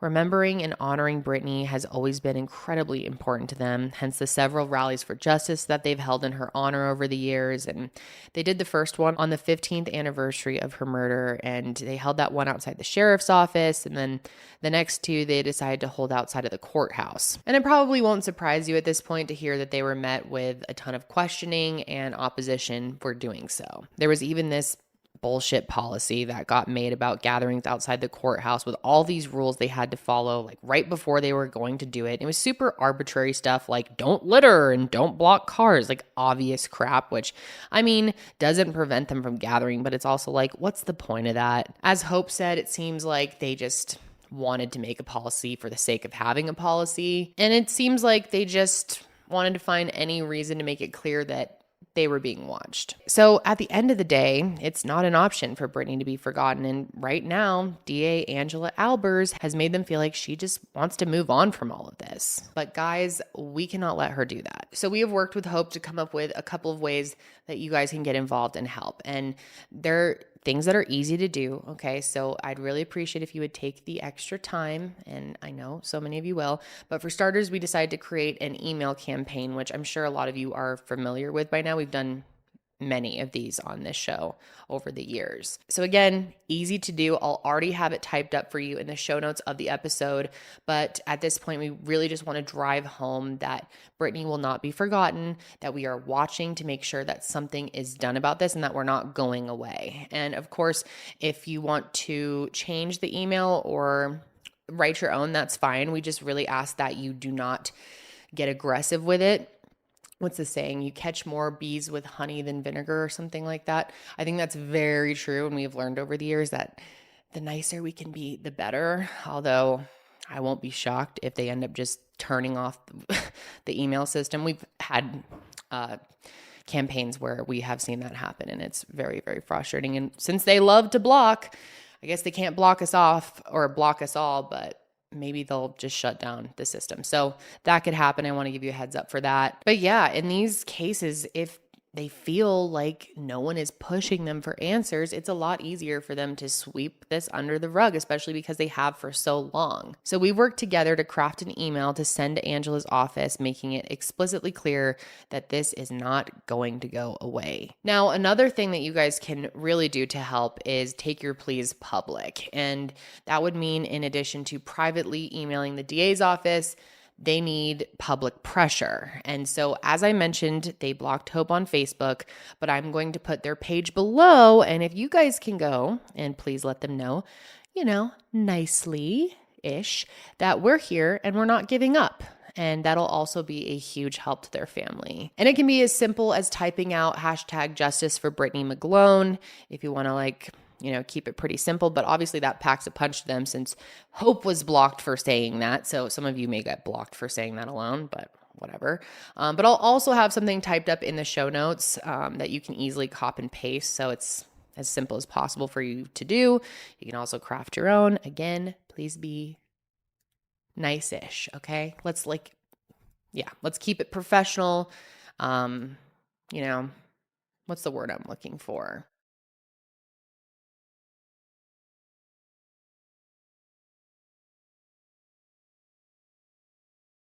Serious with a mission, but kind. Maybe not kind, but like not unkind. You guys know what I mean. But we're hoping that if their page is flooded with messages from all of you, that's not something that they can ignore and that they can't keep up with blocking all of you. Also, Hope says that they're working to make sure that Angela doesn't get reelected in 2026. So this is definitely more of a niche ask, but I did want to say if you happen to live in Wood County, please consider doing your research before voting and vote with an informed decision. And that's all I'm going to say about that. I also wanted to mention something really inspiring that Hope did, which was to create a scholarship in Brittany's honor. Now, this scholarship is designed to help kids who have experienced crime and also who, like Brittany, have taken an interest in some form of art or music. Music was really important to her, and it's something that the two sisters shared deeply, so she's really hoping to keep this scholarship going to give back. I think the biggest way that people can help is to follow the Facebook page. I usually post updates if there ever is any, and share, for people to share that, get the word out about our case and what's going on with the DA's office. If you're local to Wood County and have information, to reach out either to the page or law enforcement or Crime Stoppers. There's also a reward through Crime Stoppers in Wood County. So those are the main ways to help us out. So if you've been watching or listening to this show for a while, you know how often we cover cases like this where it feels like justice is just within reach, right around the corner, but it hasn't been achieved for one reason or another, normally because of some bullshit. And this case is exactly that. And I think we can all agree that it's known who is likely responsible for Brittany's murder, but of course, knowing isn't enough. And her family shouldn't have to wait another 20 years before they have a conviction. The person or people responsible are getting to live their life or lives freely. And that's not an opportunity that Brittany was afforded. Now, Sheriff Cole has vowed to continue working on this case, and I'm really grateful for that. But whatever this disconnect is between Sheriff's office and the DA's office just needs to come to an end. It's ridiculous, it's unprofessional, and it's not fair for anyone involved. Now, as I mentioned at the beginning of this episode, I am really grateful to say that we have been able to afford their family a Hope grant, which I also love that Hope is named Hope and that they're going to get the Hope grant. That was just kind of cool. Now, we're still discussing our options about where we want to put that money. There are a few ideas in progress. We don't want to rush. We want to make the best decision possible. And I'll be sure to update you guys in the show notes or in a pinned comment once we get that all figured out. Or you can follow the Higher Hope Foundation on Instagram or go to our website, which is higherhope.org. And our Instagram is higherhope.org, where we post everything that we do if you're interested in learning more about what my foundation does. I also just wanted to say, if you are at all interested in getting involved with Higher Hope and what we're doing and believe in our mission, we would love to get some more financial support. I know not everyone is in the position to do that, but every dollar helps. And there's information on how to donate on our website, which will be linked below, and would really mean the world to me. We have some big goals for the rest of this year, and I would love to have as much support as possible to help us get there. Now, currently, Crime Stoppers is offering a $5,000 reward for information leading to the arrest of Brittany's killer. So if you have any information regarding the murder of Brittany McGlone, please contact the Wood County Sheriff's Office at 903-760-1008. But that is going to be it for me today, you guys. Thank you so much for joining me and for listening to Hope and hearing Brittany's story. They desperately need the support, and you guys are always so awesome with families that come on the show. I used to always say, like, please be nice. Please leave nice comments. And I never even say that anymore because I know you guys are going to just be fantastic and show them so much love and support. And, I wouldn't bring people who have been through what these families have onto this show, onto a huge platform like this, if I didn't really, really trust or believe in my audience, the majority of you, the vast majority of you. So I'm very, very grateful. And huge thanks to Hope and also Patricia, who helped us put everything together for this episode. We wish you guys nothing but the best, and we will always be here if you need any help. And I'm excited to see where things go and also to figure out what we're going to do with your Hope grant, because I don't know, we have some cool ideas. So I'm interested to see what we will end up doing. But that is going to be it for me this week, you guys. I will, of course, be back next week to discuss another case. And until then, stay safe out there. Hello, everyone, and welcome back to another episode of True Crime with Kendall Ray. Thank you so much for joining me today, as always. And if you're new to the show, then welcome. I'm so happy to have you here. And I hope you consider clicking subscribe so you never miss an upload from me. Okay, guys, today we are getting into a case that, God, I have just so many thoughts. And I don't want to ramble too much in the beginning because I'd be doing that, as we know. But I was shocked that I had never heard of this case. And I just cannot believe it's gotten a decent amount of coverage, but I think it just needs so much more. I think it's a case that everyone should know about. And it's really something that everyone that works, especially in dispatch, but in law enforcement in general, has to know about because, oh my gosh, the failures here, you guys, it was so preventable. Today, I'm going to be telling you about the murder of an incredible woman, a mother named Denise Amber Lee. And when I tell you guys that this woman is the truest embodiment of brave, I mean that to my core. When you hear about what Denise was able to do in the midst of one of the most horrific things anyone could possibly experience, I think you'll be as speechless as I was. And I've got to say, researching these cases on a weekly basis is so emotional. This one really got to me. I have cried a lot while learning about Denise and hearing some of the audio recordings, and there are some of them that I can't even play for you guys because they are just so disturbing, and I will explain that as we go. But oh my God, this one is just incredibly difficult to hear about. Denise was truly failed. It feels like it very much so could have been prevented if the right steps were taken. And it's just one of those cases that makes you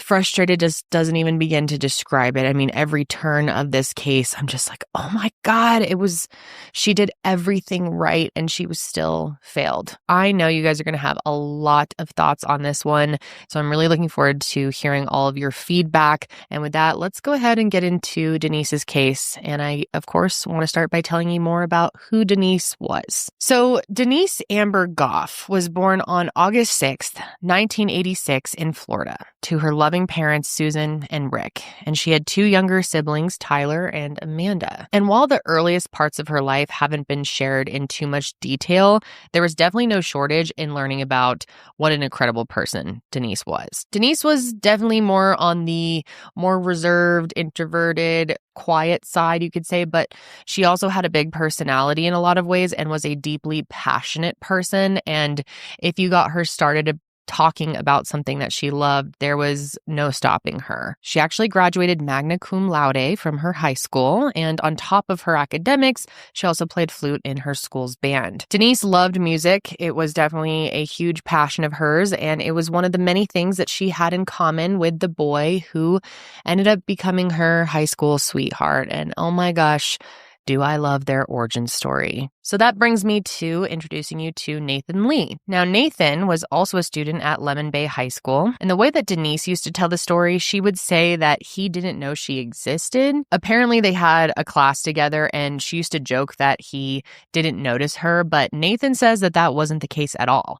In fact, he very much noticed her. He knew exactly which seat was hers. And it just took him some time to work up the courage to actually talk to her. What's funny, though, is some sources say that she ended up actually asking him out. I did read something, though, where Nathan said that he asked her if she wanted to study, so maybe they had different ideas of who asked who. But either way, it was a super cute love story, and their love story also wasted no time, which in hindsight with what ends up happening, I'm glad that they met so young and their relationship moved so quickly because they were able to spend as much time as possible because they were robbed of many good years together. But anyway, Valentine's Day was actually 3 weeks after their first date. And that's a little tough, right?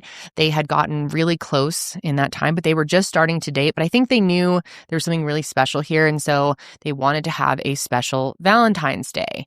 And, there's a lot of pressure that comes with Valentine's Day. But Denise was very chill about stuff. I don't think she was very high maintenance or expecting too much, but they went to dinner, of course, and then Nathan wanted to buy her something, and there was a little jewelry store nearby that Denise had wanted to go to, and he wanted to pick her out something special for Valentine's Day.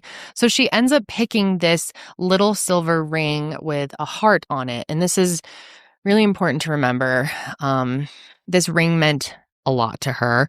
He said more than her engagement ring in the end, which, spoiler alert, they obviously end up getting married, which I'm so glad they were able to do that. But yeah, he said that this ring that she initially picked out was like $40 or something, but it meant the world to her. Truly to her, it ended up being one of the most valuable things she owned. And yeah, their relationship moved very quickly. He did buy her engagement ring not too long after that. Not right away, but you know what I mean. She graduated high school in 2004, and by August of 2005, they got married at First United Methodist Church in Punta Gorda, Florida. And they went on to have 2 beautiful boys who were very close in age. I think they were about a year apart, and they just brought them endless joy. And Denise even decided to delay going to college so that she could focus on raising them. And from what I've been able to learn about her, being a mother was Denise's calling. And I think delaying some of her own dreams for them really speaks to that. And even in the end of her life, Denise did everything in her power to keep those boys safe. And that also says everything that you need to know about her. So let's talk about what happened. It was Thursday, January 17th, 2008, and that day really couldn't have started off more normal. Nathan left the house early that morning to go to work, and that day he was working his job as a meter reader with a Florida power company. And just sort of a side note, because Denise was now home with the kids, Nathan was working 3 jobs to help make ends meet, and money was definitely tighter for them, but they really were able to make it work, and Nathan was willing to do anything he could to support his family. And they had actually just moved into a new rental house in Northport, Florida, and the home was basically new, but it was more affordable since it was in a more secluded area. In fact, Denise's father didn't really like the idea of them being out where they lived, but it worked for them, and so that's where they lived. And anyway, that day, Nathan got up for work, and because he usually left before Denise woke up, he said he never normally would kiss her goodbye because he didn't want to wake her up. As a mother of 2 under 2 years old, and a 6-month-old, which I cannot imagine. Shout out to anyone doing that. That sounds incredibly difficult. I can't imagine, but I'm sure Denise appreciated any extra sleep she could get. But looking back, this breaks my heart. He regrets not waking her up because that was the last morning that he got to see her. And they did luckily speak on the phone briefly at around 11 a.m., but neither of them had any idea that that would be their last time speaking. But on that call, Denise had talked about giving the boys a haircut that day. And Nathan talked about how they could save some money if she turned off the AC and opened the windows instead, which she reassured him that she had already done that. So a few hours later, around 3 p.m., Nathan was done with work, and like always, which I thought was so cute, he called her on his way home because they would chat while he was driving home a lot of the time. And this time when he called her, he didn't get a response, which was very strange. Normally she would answer the phone, but of course, as a mother of 2 under 2, there were times that she didn't, but he called her 7 times and she didn't answer any of those calls, which, yeah, he's thinking, okay, this is a little strange, but yeah, she does have the kids at home. maybe she's just busy right now. But then he pulls up to the house and he kind of gets this weird feeling because he could see that all of the windows were closed. And her car was in the driveway, so he thought maybe she decided to put on the AC after all. And so he's weary, but he thinks there's probably an explanation for all of it. You know, your mind doesn't necessarily go to the worst in a situation like that. But the front door was even locked, so that was also a good sign to him. But then he walked into the house. First of all, Denise was nowhere to be found. And that was the first moment of, oh shit, yeah, something is really, really wrong here. And not to mention her purse, her keys, her phone were all still there. And then the biggest shock moment was when he saw that both of his sons were crying in the same crib, alone, in soiled diapers. And like I said, Denise was a great mother. She would have never left her boys alone, and she just never actually left them in the same crib, let alone in soiled diapers. So he is panicking already. And then he noticed that all of the windows were shut, but they weren't completely shut. And it looked like someone had pulled them down in a hurry, but didn't take the time to actually shut and latch them, which he said his wife absolutely would have done. And all of these things were red flags, but the biggest red flag was that the boys were alone and that they're crying and that it just didn't make any sense. So he immediately calls 911 to report her missing. And here's some of that call. Northport Emergency? Yes, I just got home from work and my wife, I can't find her. My kids were in the house and I don't know where she is. I've looked every single place and I don't know. Your kids are at home by themselves? Yes. No, I know. I don't know where mommy is. She's never done this before? No. I don't know. I've been home almost 10 minutes now. I haven't seen her. All right, Nathan. I have an officer en route for you. If she does return home by the time we get their calls back, let us know, okay? Okay.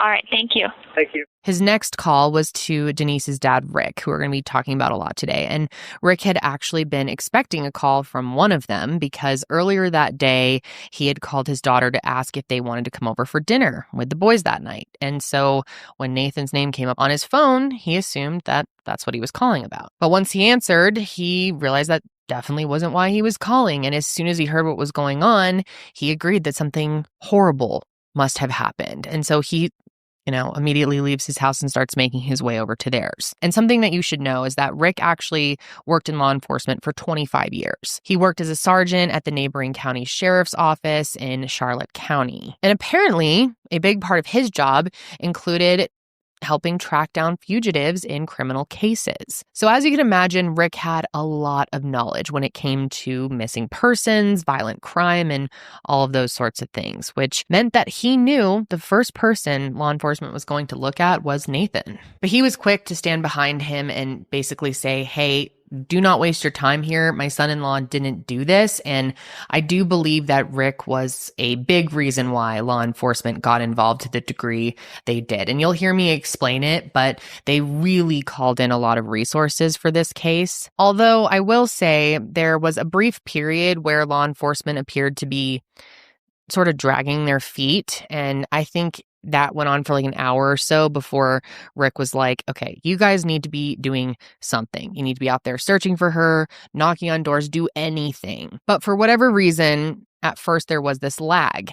And that being said, they did start to recognize the seriousness of the situation and ended up approaching this with this sort of she's one of our own mentality, I think because of Rick. And pretty soon they had the house and the road taped off, and Denise's street was swarming with law enforcement. And at Rick's strong recommendation, they went to speak to neighbors, which ended up being incredibly helpful because they ended up speaking to this girl named Jennifer, who actually didn't live at the neighbor's house. She was just staying there with relatives, but she remembered seeing something weird that day. At about 2 or so in the afternoon, she she was in the front room of the house just watching TV, and she noticed a car drive by on the street. But what was weird is he had driven by about 4 times, which is why it caught her attention. And at some point, she watched the car pull into the Lee's driveway, and for whatever reason, she decided to step outside. And this is when she saw the driver of the car, who she described as a heavy,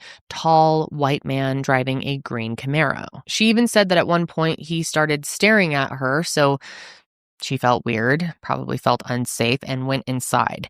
And she thinks that he may have been there for probably like 10 more minutes after that, but then he was gone. Although transparently, once she went inside, she sort of stopped paying attention and she didn't see what happened next. And that is so not her fault. I mean, she had no idea what was about to unfold or who this guy was. And in all honesty, she was very helpful to the case. I mean, she was able to provide a pretty good description to detectives because now they knew what type of car they needed to be on the lookout for. Plus, not to mention, she also gave a pretty decent description of the driver. So all of that information was sent out to all law enforcement in the area, and the search was on at that point.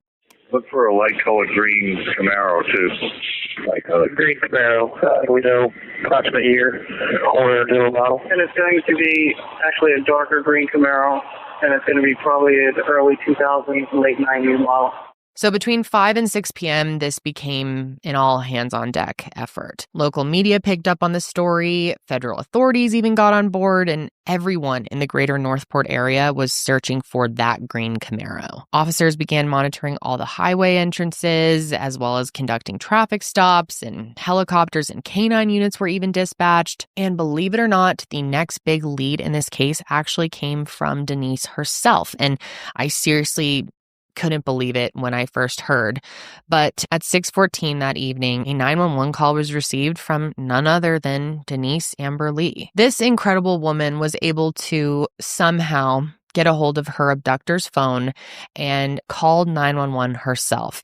And I can't even describe how beyond words upsetting this call is. I'm not going to be playing it for you guys. It is deeply disturbing. I think it's one of the most disturbing things I have ever heard in my entire true crime career. The audio from the call is available, and I've obviously heard it for myself. It's not difficult to find, so if you really want to hear it, you can probably find it on your own. But I want to warn you, caution you majorly. It is deeply, deeply upsetting to hear, and I felt truly, truly disturbed. I mean, Denise is quite literally just pleading for her life, and it's very clear she's in extreme distress. And so out of respect for her, and especially for her kids, I've decided against playing the audio. I know that her husband and her parents have had to listen to it just to identify her voice, but as her kids are getting older now, I would hate for them to hear that at all, let alone from my show. So I'm just not going to be playing it, but I will describe it to you to some degree because the context is super important to understanding this case. In the beginning of the call, Denise can be heard literally begging for her life. Like I said, she asks her abductor multiple times to please let her go, and she even says that she's sorry. And you can simultaneously hear the 911 operator repeatedly saying hello, as if she's trying to, figure out what's going on. And essentially throughout the call, the operator asked Denise questions like, what's your name? Do you know where you are? Where do you live? Now, unfortunately, the radio was playing really loud in the background, so it's definitely muffled and hard to hear at times. But what is so impressive about what Denise was able to do is that she knew she couldn't let her attacker catch on to the fact that she had his phone and was speaking to 911. So when the operator would ask her a question, she would find a way to answer it so that her attacker would think that she was talking with him. As an example, when the operator would ask, where do you live? Denise would respond with, please take me home. I live at XYZ, so that they knew where her house was. And here's another example. The operator would ask, do you know where you are? Are you blindfolded? And Denise would say, I can't see. Where are we? She even managed to tell the operator her full name and that she had a husband and kids. And God, that part in particular is just so gut-wrenching. because she's just talking about how she would do anything to see them again, and it's horrific, you guys. But what is so astounding and inspiring about this moment is that she had the foresight to do all of this and even think clearly in that moment. And she did a lot of other things that we'll go over as well. But the fact that she was able to keep the operator on the phone for almost 6 minutes is just incredible. And then towards the end of the call, you can hear her abductor is figuring out that he has lost his phone. He's trying to figure out where it is. And Denise says that she doesn't have it. She even says that she'll help him look for it, but then it eventually cut out. And I'm not sure if he finally realized that she had it or if she just felt like it was becoming too close of a call, so she hung up. Yeah, not sure there how it ended. But yeah, to add to the pain of all of it, as I mentioned, her dad had to listen to that audio to identify her voice. And, I listened to it as someone who didn't know Denise. I cannot imagine listening to my child in that state. It is seriously one of the worst things I've ever heard in my life. And what's even more heartbreaking about this call is it actually gave them hope, because this was proof that she was still alive.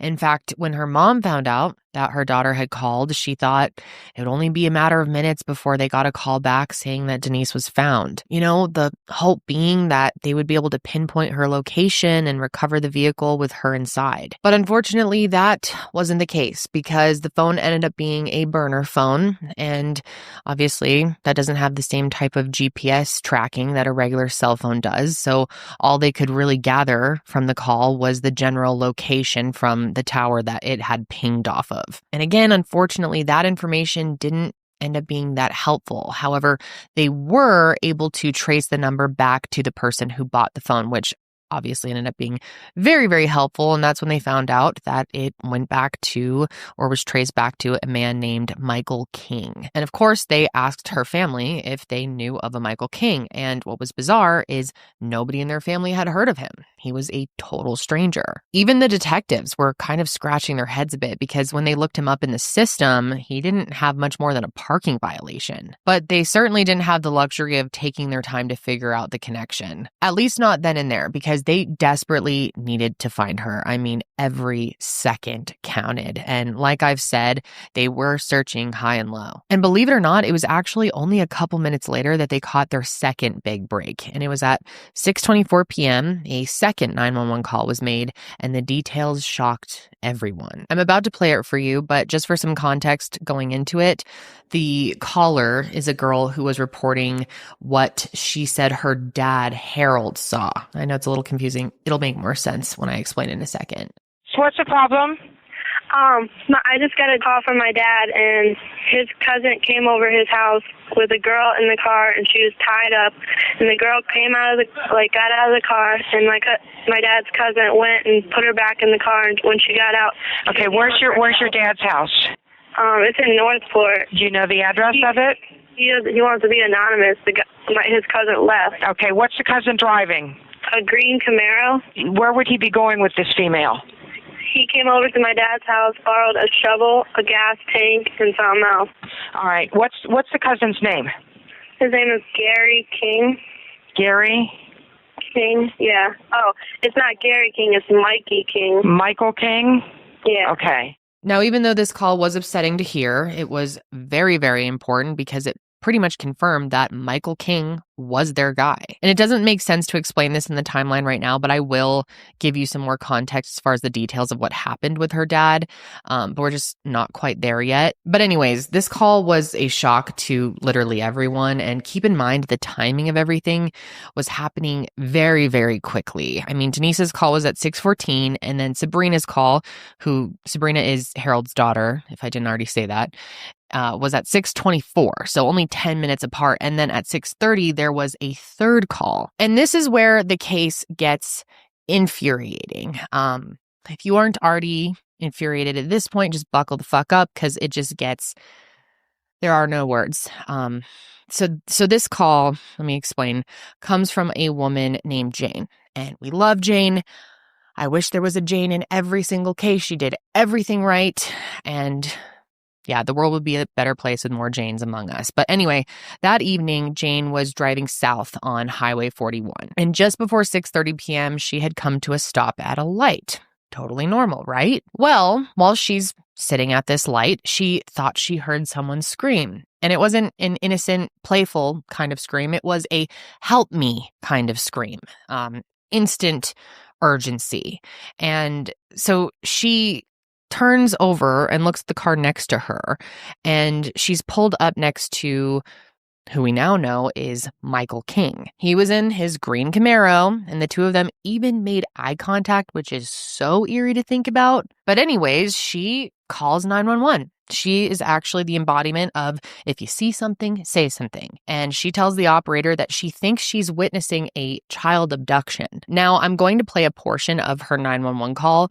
I don't have the full thing, actually, but you'll hear that she gets a few details technically wrong, but I mean, whatever. It's not her fault. She was doing her best. The sun was setting, and she was describing everything the best that she could. But more or less, she describes what she thinks is a kid being abducted. And when the light turns green, she does everything she can to stick close to the car, which is very, very brave. But the issue here was that Michael realized that she realized what was going on. And so he slowed down and managed to get his car behind hers. And then eventually he's able to turn off the highway at a time where she just doesn't get the chance to follow him. Listen to this. And I was at a stoplight, and a man pulled up next to me, and there was a child screaming in the car. Not a What happy. kind of vehicle was he in? It's a blue Camaro, in the 90s or early 2000s or something. Okay, it was a baby or No, it was a child. It was about more than how old? You know what? It's dark, and I turned to look at him, and he's a white male, sort of light-colored hair, sort of plump. He's behind me now, and I tried to slow down so he could pass me and I could read his license plate. Ma'am, don't hang up, okay? I'm not. And there's a kid in the back seat, and they kept banging on the window. And it was banging on the window. And screaming. And crying. And screaming. Like screaming. Okay. And not a happy scream, like, get me out of here scream. Okay, now it's green, and green arrows, and he's going now. He's turning left on Toledo Blade. Yeah, do you want me to turn? Try to follow him, or? Okay, does he want her to follow him? Okay, can you turn? He just turned on Toledo Blade. I don't know if I can catch up. There's a bunch of traffic, and I can't get over. So I think we can all agree here, Jane did everything right. She stayed on the phone with the operator. She provided as much description as she possibly could, tried to figure out what was going on, and was brave enough to try and stick by Michael as long as she possibly could. Now, the operator, on the other hand, completely fucked this up. Like, beyond. It's hard to even wrap your mind around how something like this could happen. And when you hear the details, I think you're going to be as pissed off as me. So, when Jane had made that 911 call, she had crossed the county line, which means that her call was routed to a call center in Charlotte. But it was the Northport Police Department who were heading up this investigation. That being said, though, and I cannot stress this enough, everyone knew by this point that Denise was missing. They had put out a bolo to all of the neighboring counties, and the operator did know that there was an active abduction underway. She had that information. She actually knew during the call that Jane was likely talking about Michael and Denise. You could even hear the operator talking to other people in the room, so she had gotten others in the call center involved. And the issue was that the information never was relayed to anyone outside of the call center, which just, oh my God, blew my mind. I guess, to my understanding, which I don't know, I have trouble understanding how this happened at all, but she had been verbally telling other dispatchers the information, I guess thinking that they would log it into the system to reach the deputies. But one dispatcher later said that her radio was broken, which, by the way, ended up not even being true. And the rest of them just said they assumed someone else had done it.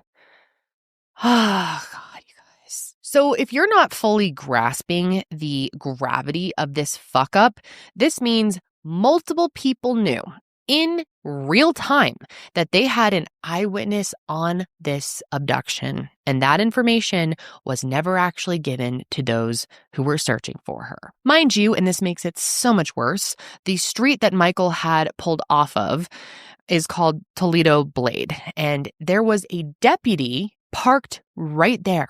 Right fucking there. Not to mention, there were a handful of deputies within a very, very short radius. And something else that just needs to be said is that with or without this information, those deputies already knew that they were supposed to be on the lookout for a green 90s model Camaro. So they also just flat out missed it. But can you imagine if they were told that the Camaro was right there? They would have been that much more locked in. And I'll circle back to this later on, but it is possible.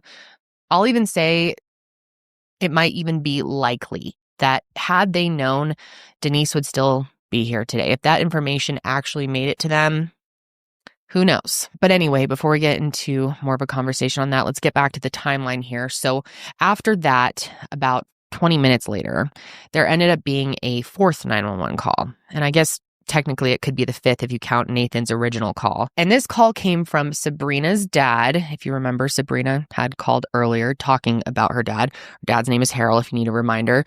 And apparently he had a change of heart. So let's listen. I'm not sure exactly what the emergency is exactly, but I think there's somebody that's been taken without they don't want to be where they need to be. Uh-huh. And they're in a 95 green Camaro from Northport somewhere. Okay. And how do you know this? I know. Just, Do you know where they are? I have no idea. And who did they take? Some girl taken anonymous, and she didn't want to, I don't think she wanted to be where she wanted to be. Do you know who the guy is? No. Anything else you can tell me? No. And, Let me let you go. can you give me anything else? No. If I can find you something else, I will. Okay, can I get your name and number? No. I'll get involved with that. Okay. Insane. Now, that was just part of the call. I couldn't get the whole thing, but obviously that rubs me the wrong way. And I'm sure you guys agree with me there. I mean, what's the point of being so cryptic? You know, like they did luckily connect the dots that it was Harold calling about Michael, but I feel like he was only trying to clear his conscience more than anything else. There was one new piece of information that he shared, though, and it was definitely helpful, so I'll give him that. He said the Camaro had a black bra on the front, which is basically a protective cover on the front of a hood area. I'm sure a lot of you know what a bra is, but this tip definitely helped them to clarify, you know, even more so what they needed to be on the lookout for. Now, after this call, and I'm sure this is obvious to most of you, but obviously, after hearing everything he had to say, they needed to pay him a visit and hear what happened firsthand. And his story is absolutely insane. So Harold said that between 5:30 and 6, he was home when his cousin Michael stopped by. And apparently, Michael had concocted this story about how his lawnmower was stuck in a ditch, so he needed to borrow a shovel and a gas can and a flashlight to get it out. Now, Harold at the same time says that he was unaware that there was a missing woman just a few miles down the street, so he didn't think twice about it. He even said that he stood and chatted for a few minutes to catch up with Michael before he started to leave, who, by the way, to him, was acting totally normal. But this is when he saw what you heard his daughter Sabrina say earlier, that there was a woman tied up in his car and that he saw her get out, and then he saw Michael push her back in. And what you didn't hear Sabrina say, which investigators learned, was that Denise was yelling, "Call the cops." And Michael turned to him and said, "Don't worry about it." Now, sources sort of vary on if Harold saw her actually get outside of the car. Some say that she did get out. Others say that he only caught a glimpse of her inside the car because the windows were tinted. But to me, at the end of the day, the distinction is irrelevant, really. I mean, what's important here is the fact that he witnessed a woman clearly begging for help, and he did nothing about it. He did go on to say some useless shit about how he thought this woman was one of Michael's, quote, psycho girlfriends, so he figured it was a domestic dispute, which I don't see how that makes it any better. If someone is yelling, "Call the cops," or seems, depending on what actually happens, clearly seems in extreme distress and is begging you for help, you call the fucking cops. I mean, it's just, oh man, you guys, this one makes me so mad in so many ways. And to make it worse, I guess he started to feel like the situation wasn't right. So he drove to Michael's house to see if there really was an issue with his stupid lawnmower, but Michael wasn't home. So at that point, Harold clearly knew he'd been lying, and he still didn't call the cops then and there. He called his daughter, and thankfully she called. And then, of course, the guilt must have got to him to some degree because he did end up making that anonymous call. But you're too late, dude. And I'm sure that Harold lives with this guilt now. I mean, I hope he does. But you had the chance to possibly save Denise's life, and you didn't. You just chose not to, didn't want to get involved, took the easy way out, and just waited too long to do anything, and then made a bogus anonymous call. I mean, it's just so unhelpful in a situation like that, right? Like, if you actually cared and were concerned, you would have given every ounce of information you could and identified yourself, but you're too much of a little bitch to have done that. And so, as far as I'm concerned, I hope you live with that guilt the rest of your life, and that's a battle that you chose to face. But anyways, with all of this in mind now, obviously detectives have no doubt that it's Michael they have to find. And one place they hoped they could find him was his house, which is where they went next. Yeah, there is a TV on in the house and sounds like voices inside the residence. Have you got the vehicle there? Well, it could be in the garage. There's a new car garage and then a single car garage that's next to it, and there's no windows, so I can't tell. But it does sound like there's voices on in the house. The neighbor directly next to him advises she believes he's possibly home and does park his car in the garage. He does still drive the Camaro and does still reside in Sardinia, and to her knowledge, he is home. So with that, detectives just honestly busted right in. And the thing is the house was empty. And I'm not talking in terms of people or like barely decorated. I mean, his house was literally empty. It looked like no one was living there. There was like a few miscellaneous furniture items, but it didn't look like anyone was actually living there. Any noises they heard coming from inside were from the TV and radio, both of which had been turned up to a super high volume. However, they did find something horrific, something that made them believe Denise had been there. They found duct tape in two areas of the house, the kitchen and the primary bedroom, both of which had long brown hairs attached to them. They also found a Winnie the Pooh blanket and a pillow on the ground in the primary bedroom, as if it was where someone had been sleeping. But when they noticed there was a towel covering the window on top of everything else they saw, they ultimately believed that Michael could have taken Denise there to sexually assault her. So they went ahead and collected everything they found and even ripped up parts of the carpet, which looked like it had blood on it, so that they could send it out for DNA processing. And this is very disturbing, and I don't think it'll come as a surprise to any of you at this point, but the results proved exactly that. It was Denise's hair on the duct tape, and his semen was found on the blanket. Now, of course, they didn't know that on the spot, but they did know that they had to find her and that the clock was ticking. So for the next 2.5 hours, the search efforts were at their absolute max. And like I said, they had helicopters and canine teams, as well as officers performing traffic stops at every exit in Northport. Finding Denise and Michael was the only option. And at 9:16 p.m., they found one of the two of them. A highway patrol officer on Toledo Blade Boulevard spotted his green Camaro trying to leave the city, and that's when they ultimately made the arrest. And of course, they were hoping to find Denise with him, and when they saw he was alone, reality really sunk in. And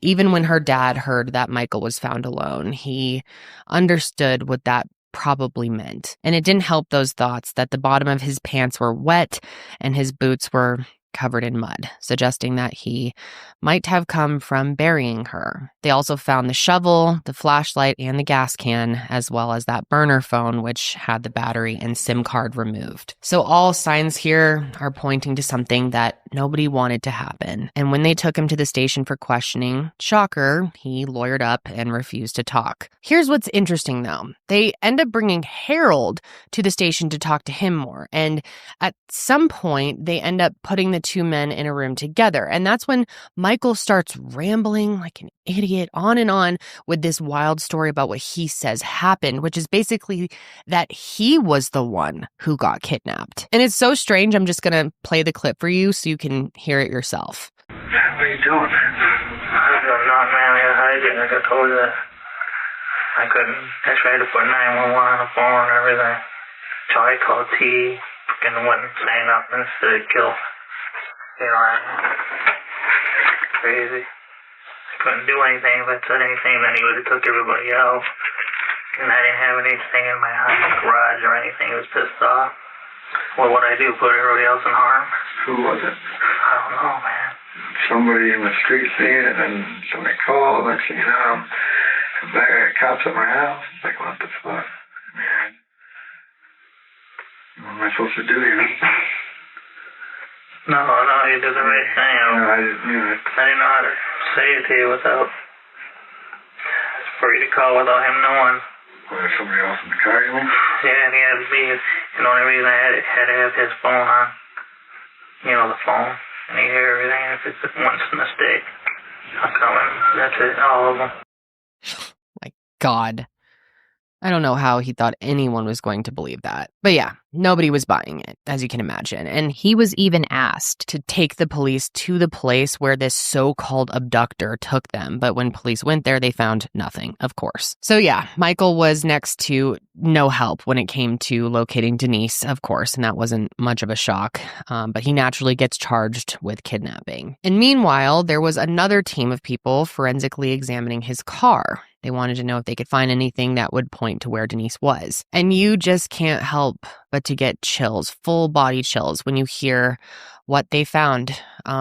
Remember earlier when I talked about that little silver ring that Nathan had bought her for Valentine's Day and how it was really her most valuable possession? Well, they found it in the back seat of his car. And Nathan even came into the station to identify it, and he said that he was 100% certain that it was hers. He broke down in tears when he saw it, and he believes that she left it there on purpose. And it seems most people believe that. I certainly believe that. I think she knew what she was doing, that she was trying to give as many clues as she could to what had happened to her. So eerie to think about the fact that she, in those moments, was trying to leave clues for her own murder case. And, she knew that Nathan would know it was hers. And oh my God, the footage of him identifying it. Oh my God, it just destroyed me. I was just heavy sobbing seeing he looks. I cannot imagine what was going through his head, seeing that ring, probably holding out hope that it wasn't hers. And when he saw it, it took him seconds to know that, yes, that is hers. And it's like one of the worst things I've ever seen.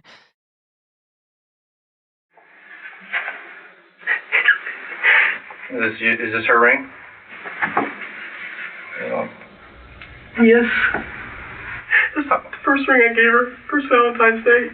How confident are you that's her ring? 100%.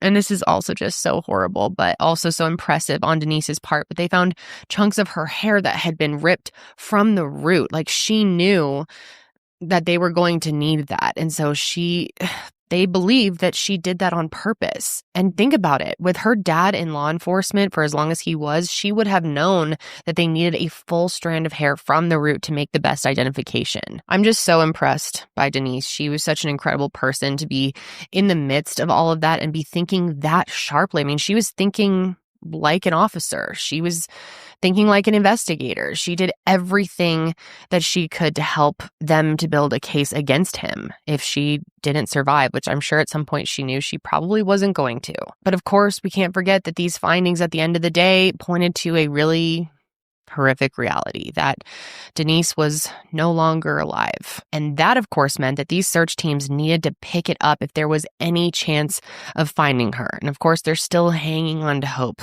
at this point. So searches were at an all-time high that night and all through the next day. And finally, on the evening of the 18th, the awful discovery was made. Deep in a marshy area near Plantation Boulevard in Northport, an area of disturbed earth was found, and near it there were 2 piles of sand which appeared to be covering what looked like blood. And after excavating the area the following morning, Denise's body was recovered from a grave. He had dug it deep enough that the cool earth had preserved her remains, and a gunshot wound was visible on her head, which was later confirmed to be her cause of death. She also had more than 20 internal and external bruises, as well as other injuries to suggest that she was met with additional violence, including sexually. And then a few hundred yards away, they found a pair of boxers, which were actually Nathan's, and Denise was known to wear them, and those tested positive for Michael's sperm. And additional forensic testing also confirmed traces of her blood on the hood of his car and in the back seat of his car. But what's interesting, though, is they never actually found the murder weapon, even to this day, which I thought was pretty surprising. But yeah, those details are... it's just hard to even put into words how horrific it was. And obviously it wasn't an outcome that any of them were expecting or hoping for. And in the days that followed, the grief was unmistakable. Everyone was mourning this loss to a massive degree, and I think her funeral really speaks to how big of an impact her death had on this community. Law enforcement held a huge procession, and people showed up in the hundreds to show their support. And when Nathan spoke, he was... it's heartbreaking. At times, deeply upset, obviously, but then at other moments, it sounded like he sort of brightened up a little bit as he spoke about the woman he loved so dearly, and I'm sure so many memories were flooding his mind. He even talked about their first date at Applebee's, where Denise wouldn't eat, so she just sat and watched him eat for 45 minutes, which I thought was kind of funny. And he also talked about the passion she had when it came to being a mom. He remembered how often she would be at the dinner table feeding both of their sons while trying to sneak in a bite of food for herself. And that brings me to, I think, the part about this case that just destroys me the most is that she had always put her boys first, and that was true until the very end. And I just cannot imagine being... Sorry, I try not to break down in these episodes too much because I don't want to make it about me, but how can you not... As a mother, thinking about, in that situation, putting my babies in a crib, hoping that they were going to be okay, and just leaving them, not knowing if you'd ever see them again, leaving them alone in a house. It's just such a nightmare for any mother. It's so sad to think about what the final moments of her life were like, especially that was the last time that she'd ever see them and the last time that they would ever see her, and for them to have these thoughts of what their last moments with their mom were. It's just sick. It is so sick. And for what? Her family also took part in a press conference where they not only thanked the community as well as law enforcement, but they also recognized Denise for the hero that she was.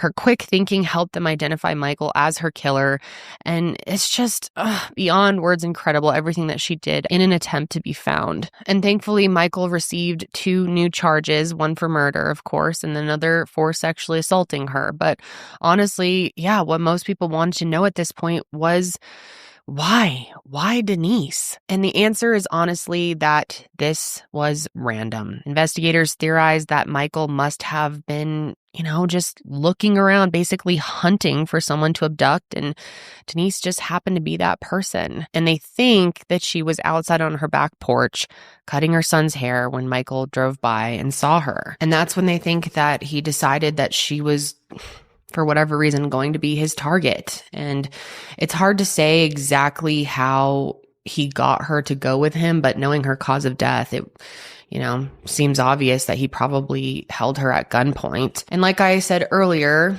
in one of her last moments of bravery, she decided to put the boys together in the same crib and probably convinced him to only take her, and had to just leave them there. And if you remember, the front door had also been locked, so they believed Denise locked it as he was making her leave the house, which is just another way that she was trying to protect them. And the windows too, think about that. They think that she may have closed them in order to keep the boys from getting out if they were somehow able to get out of their crib. But either that or Michael closed them so that people wouldn't hear her scream, so not exactly sure what happened with the windows. But from there, they think he took her to his house where the assault took place. And then afterwards is when they think that she took his phone to make that call. From there, it's likely that he went right to Harold's house and borrowed all those items, and then we know what happened next. And another thing that really shocked people, which I did mention earlier, is that Michael didn't have a criminal record, although I'd argue he probably should have had one, because I guess some neighbors had come forward after all of this had happened to say that they had had tons of issues with this dude. Apparently, one time he keyed his neighbor's car, slashed their tires, and poured battery acid on their pool cage. Another person came forward saying that he sexually assaulted her. And I guess he was also known as a peeping Tom, which isn't shocking. I mean, just look at this guy. He's peeping Tom written all over him. And there was one woman who said that he had come into her salon with a 15-year-old girl and started making out with her, and then was bragging to people there about how he met her online. So, I mean, this guy is just a nasty pig pervert freak. I mean, I can't even think of enough. Every horrible word in the dictionary is Michael. And they also learned that this rat was struggling financially, like really badly. So he had been living in Michigan with his wife and their kids, but in 2002, he had moved to Florida after she left him for another man pretty much out of the blue. And I can't say I blame her for that one. And in Florida, I guess he worked as a plumber, but eventually he just stopped showing up to work and was known as a pathological liar. And so, long story short, his house was about to be foreclosed on, and he was, I guess, running out of options. I guess his friends and family were super shocked to hear about his arrest and what happened, because they didn't think he was capable of doing something like this. But I did read that in the months leading up to this, he had become real paranoid and just wasn't acting like himself. And there's this whole story about how he got into a sledding accident as a kid, which resulted in a traumatic brain injury. And that's sort of, I don't even know why people are trying to do this, but some people, have tried to use this as an excuse for his behavior, but it sounds like he was able to live a pretty normal life before all of this. And there's more that I could get into about his life story, but I really don't care to. I don't want to waste any more time than I have to talking about Michael.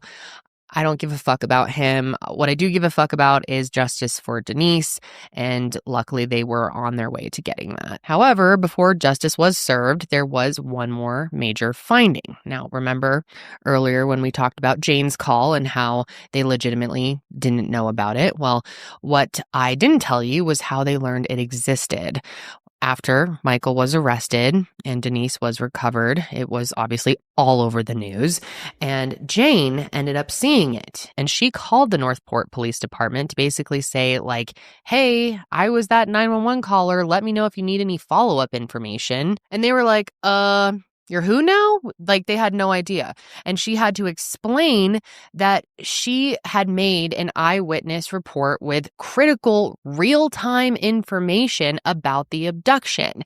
And I won't repeat everything I said earlier, but this was a huge failure on behalf of the Charlotte County Sheriff's Office. Mind you, that was the department that Denise's dad worked for. So when he learned about this, his response was, we blew it. And he said that he has struggled for years, that this mistake was made by the very police department that he worked for. And I cannot imagine how that would feel as a father after dedicating 25 years of your life to this department and to law enforcement in general, to have such a major mistake play out from your own department when it comes to your daughter that could have potentially saved her life. And I'm positive that those dispatchers have had to live with that guilt forever, and I'm sure that's been really difficult for them. I hope it's been difficult for them. I think it should be. It's just such a major mistake. It cost someone's life. Those kind of mistakes just cannot happen. And it can't just be like an oops, we'll try harder next time, It's not like that. And if I'm being honest, in my opinion, the repercussions for this weren't that high. 4 employees were ordered to do remedial training and had very brief suspensions, but that was really it. It wasn't a suitable response, in my opinion, for possibly costing Denise her life, and Denise's loved ones definitely felt the same. But as for the true villain here, Michael, the justice system definitely had its way with him. Obviously, the evidence against him was way too strong to deny, although the defense definitely gave it their all. I feel dumb even sharing what their defense was because it's so ridiculous. I guess they had to come up with something, but it turns out that he had gone to a shooting range that morning with some friend, so the defense... I shouldn't laugh. It's so ridiculous. The defense tried to say that it was his friend that killed Denise. And the friend actually had an alibi. So that argument held up as well as a cooked noodle, I guess you could say. It's just ridiculous. Honestly, to me, it's like offensive that they even tried that. But in the end, I'm very happy to say that Michael ended up being convicted of kidnapping, sexual battery, and first-degree murder. And at the strong recommendation of prosecutors, he was ultimately sentenced to death. Now, I know people feel differently about the death penalty. It's something that I don't know, I have different feelings on. It's not a conversation for any of us, really, because this was something that her family was absolutely in support of, and to me, that's all that matters. Plus, I feel like in so many of the cases I cover, people get really, really weak sentences, and it just pisses me off beyond. So to me, I'm very happy with this outcome. Granted, no punishment, obviously, will ever bring Denise back, and therefore, it's still even... the death penalty is still never enough. And you know what's ridiculous too is there was some strong debate in the penalty phase over whether or not he was competent enough to receive the death penalty because the dude didn't have the highest IQ. Shocker. But yeah, the judge was like, no, you might be kind of a dummy, but you're smart enough to know what you did was wrong. You knew what you were doing, so bye-bye, you're done. And of course, as they always do, Michael has attempted to overturn his conviction, but so far he hasn't been successful, and I doubt he ever will be. But as I wrap this up, since this has been such a brutal case, I wanted to try and end it on a more positive note. It's actually not too hard to do that because some incredible things have come out of Denise's story. I'm very happy to share that Denise's murder has actually sparked some real change. And I'm not kidding you guys. What their family has been able to do is unbelievable. It's so inspiring. And it's honestly why I chose to cover this case to begin with, because when I started looking into the details, I was like, dude, I don't know if I can even talk about this. It's so upsetting.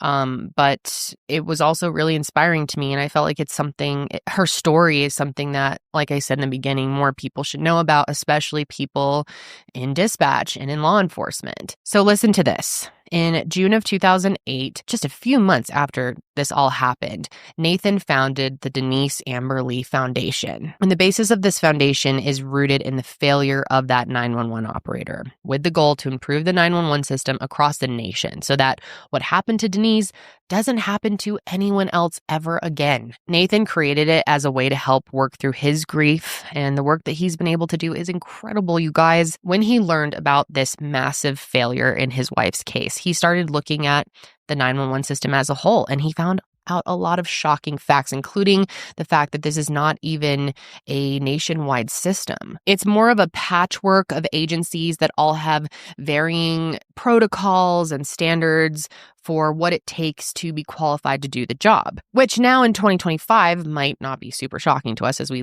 are learning much more about all of our systems these days, I think.